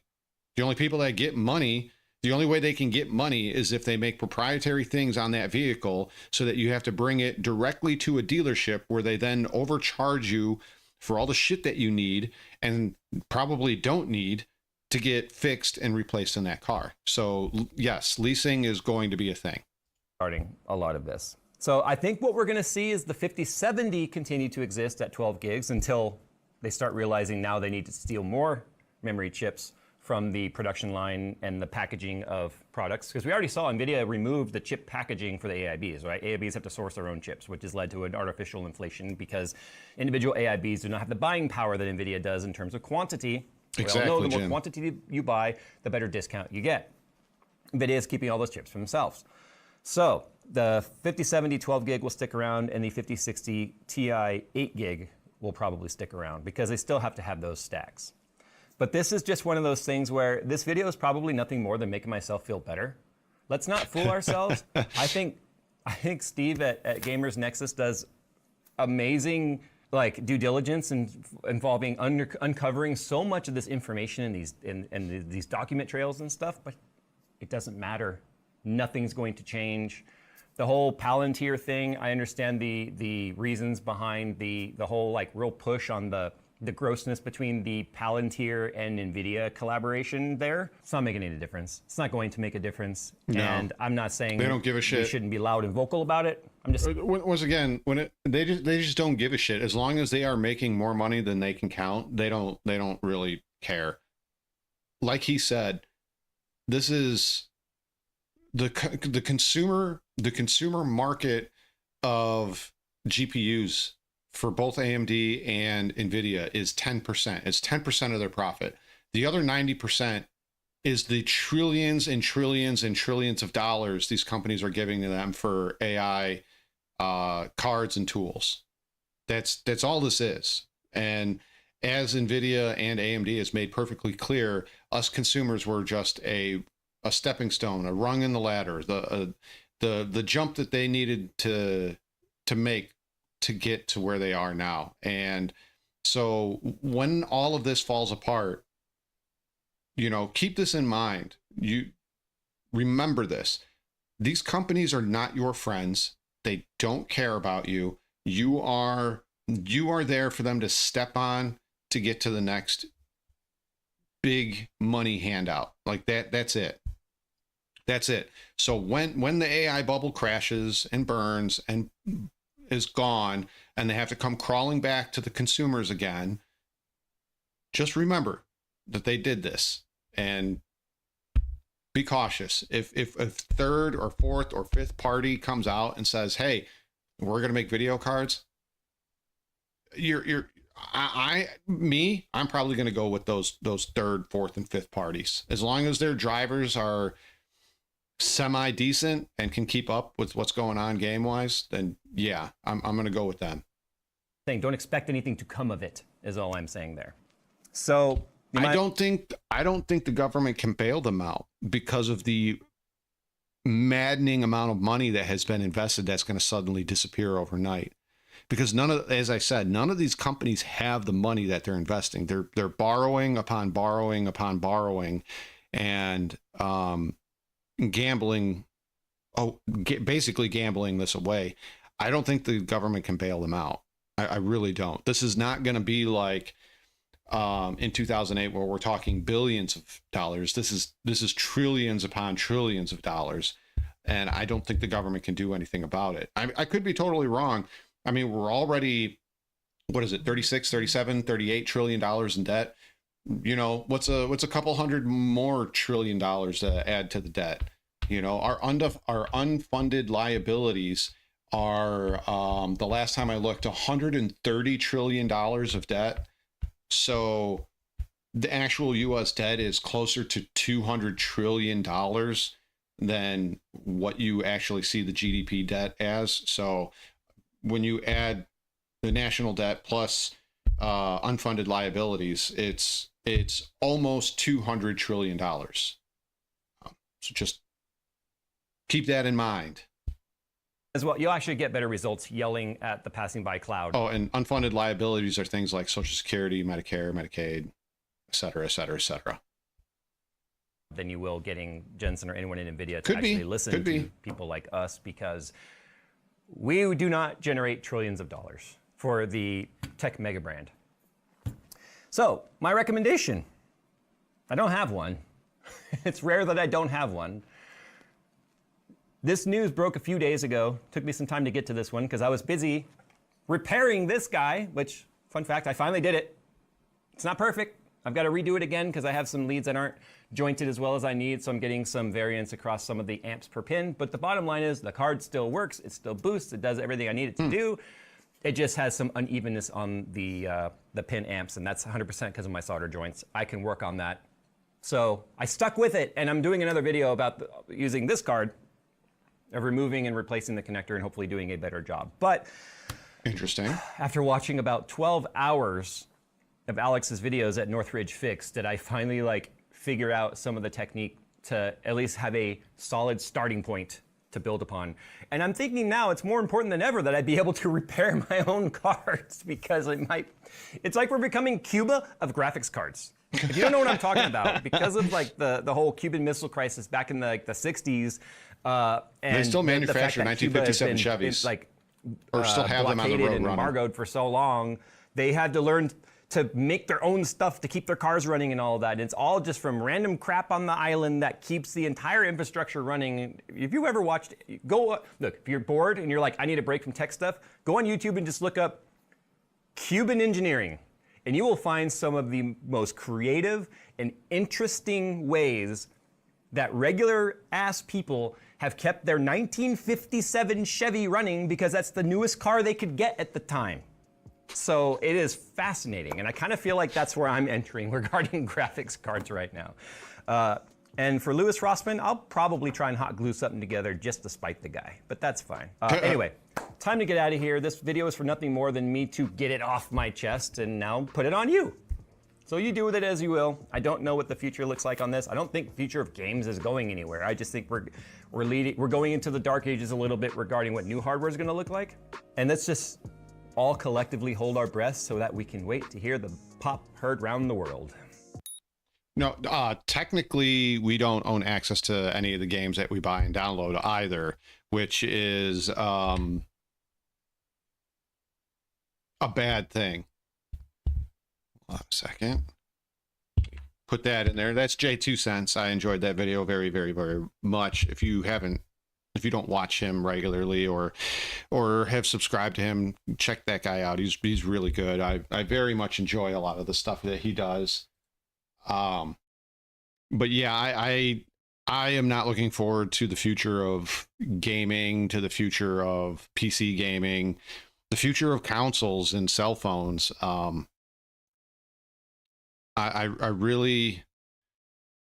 really not looking forward to it. I'm honestly kind of scared for the future of gaming. And once again, to be honest, if I get priced out of gaming, fine. I got other hobbies. I can play other video games from older consoles. I can paint my minis. You know, if come next year or 2 years from now, I can't afford to be into PC gaming anymore and keep up with the newest games because I don't have the newest hardware, then screw it. You know, there's some 2011s coming out that are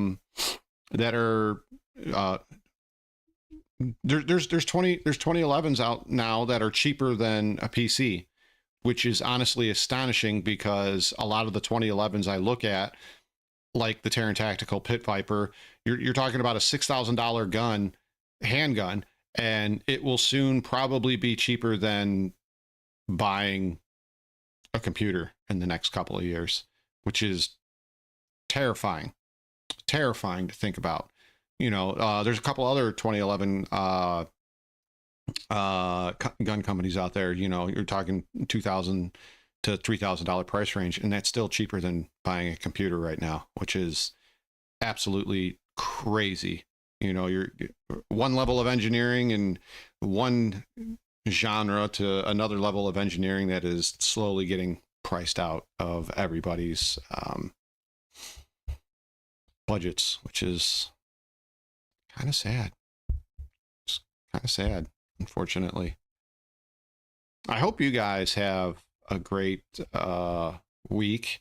If I can get on here tomorrow after work, I will. I will do my best to. I'm not going to promise anything. Today I promised, and I stuck with the promise. Maybe I can get on after work. We'll see. Maybe we'll play some Arc Raiders or try some other game, or maybe even go back to some older games. We'll see. We'll see what happens, right? We'll see what happens. So yeah, I'm gonna go eat, do some laundry. You guys have a fantastic rest of your day. Merry Wednesday to you all, and thanks for being here. So long. Thanks for all the fish. We'll see. I haven't honestly, Jim, before I go, Jim, I have not touched my paints since the last time I did a painting stream. And that's not because I don't want to. It's just the script writing and the work and the family and the work and the work. So, yeah, maybe we'll see. We'll see what happens. All right, guys. So long. Thanks for all the fish. I will catch you later.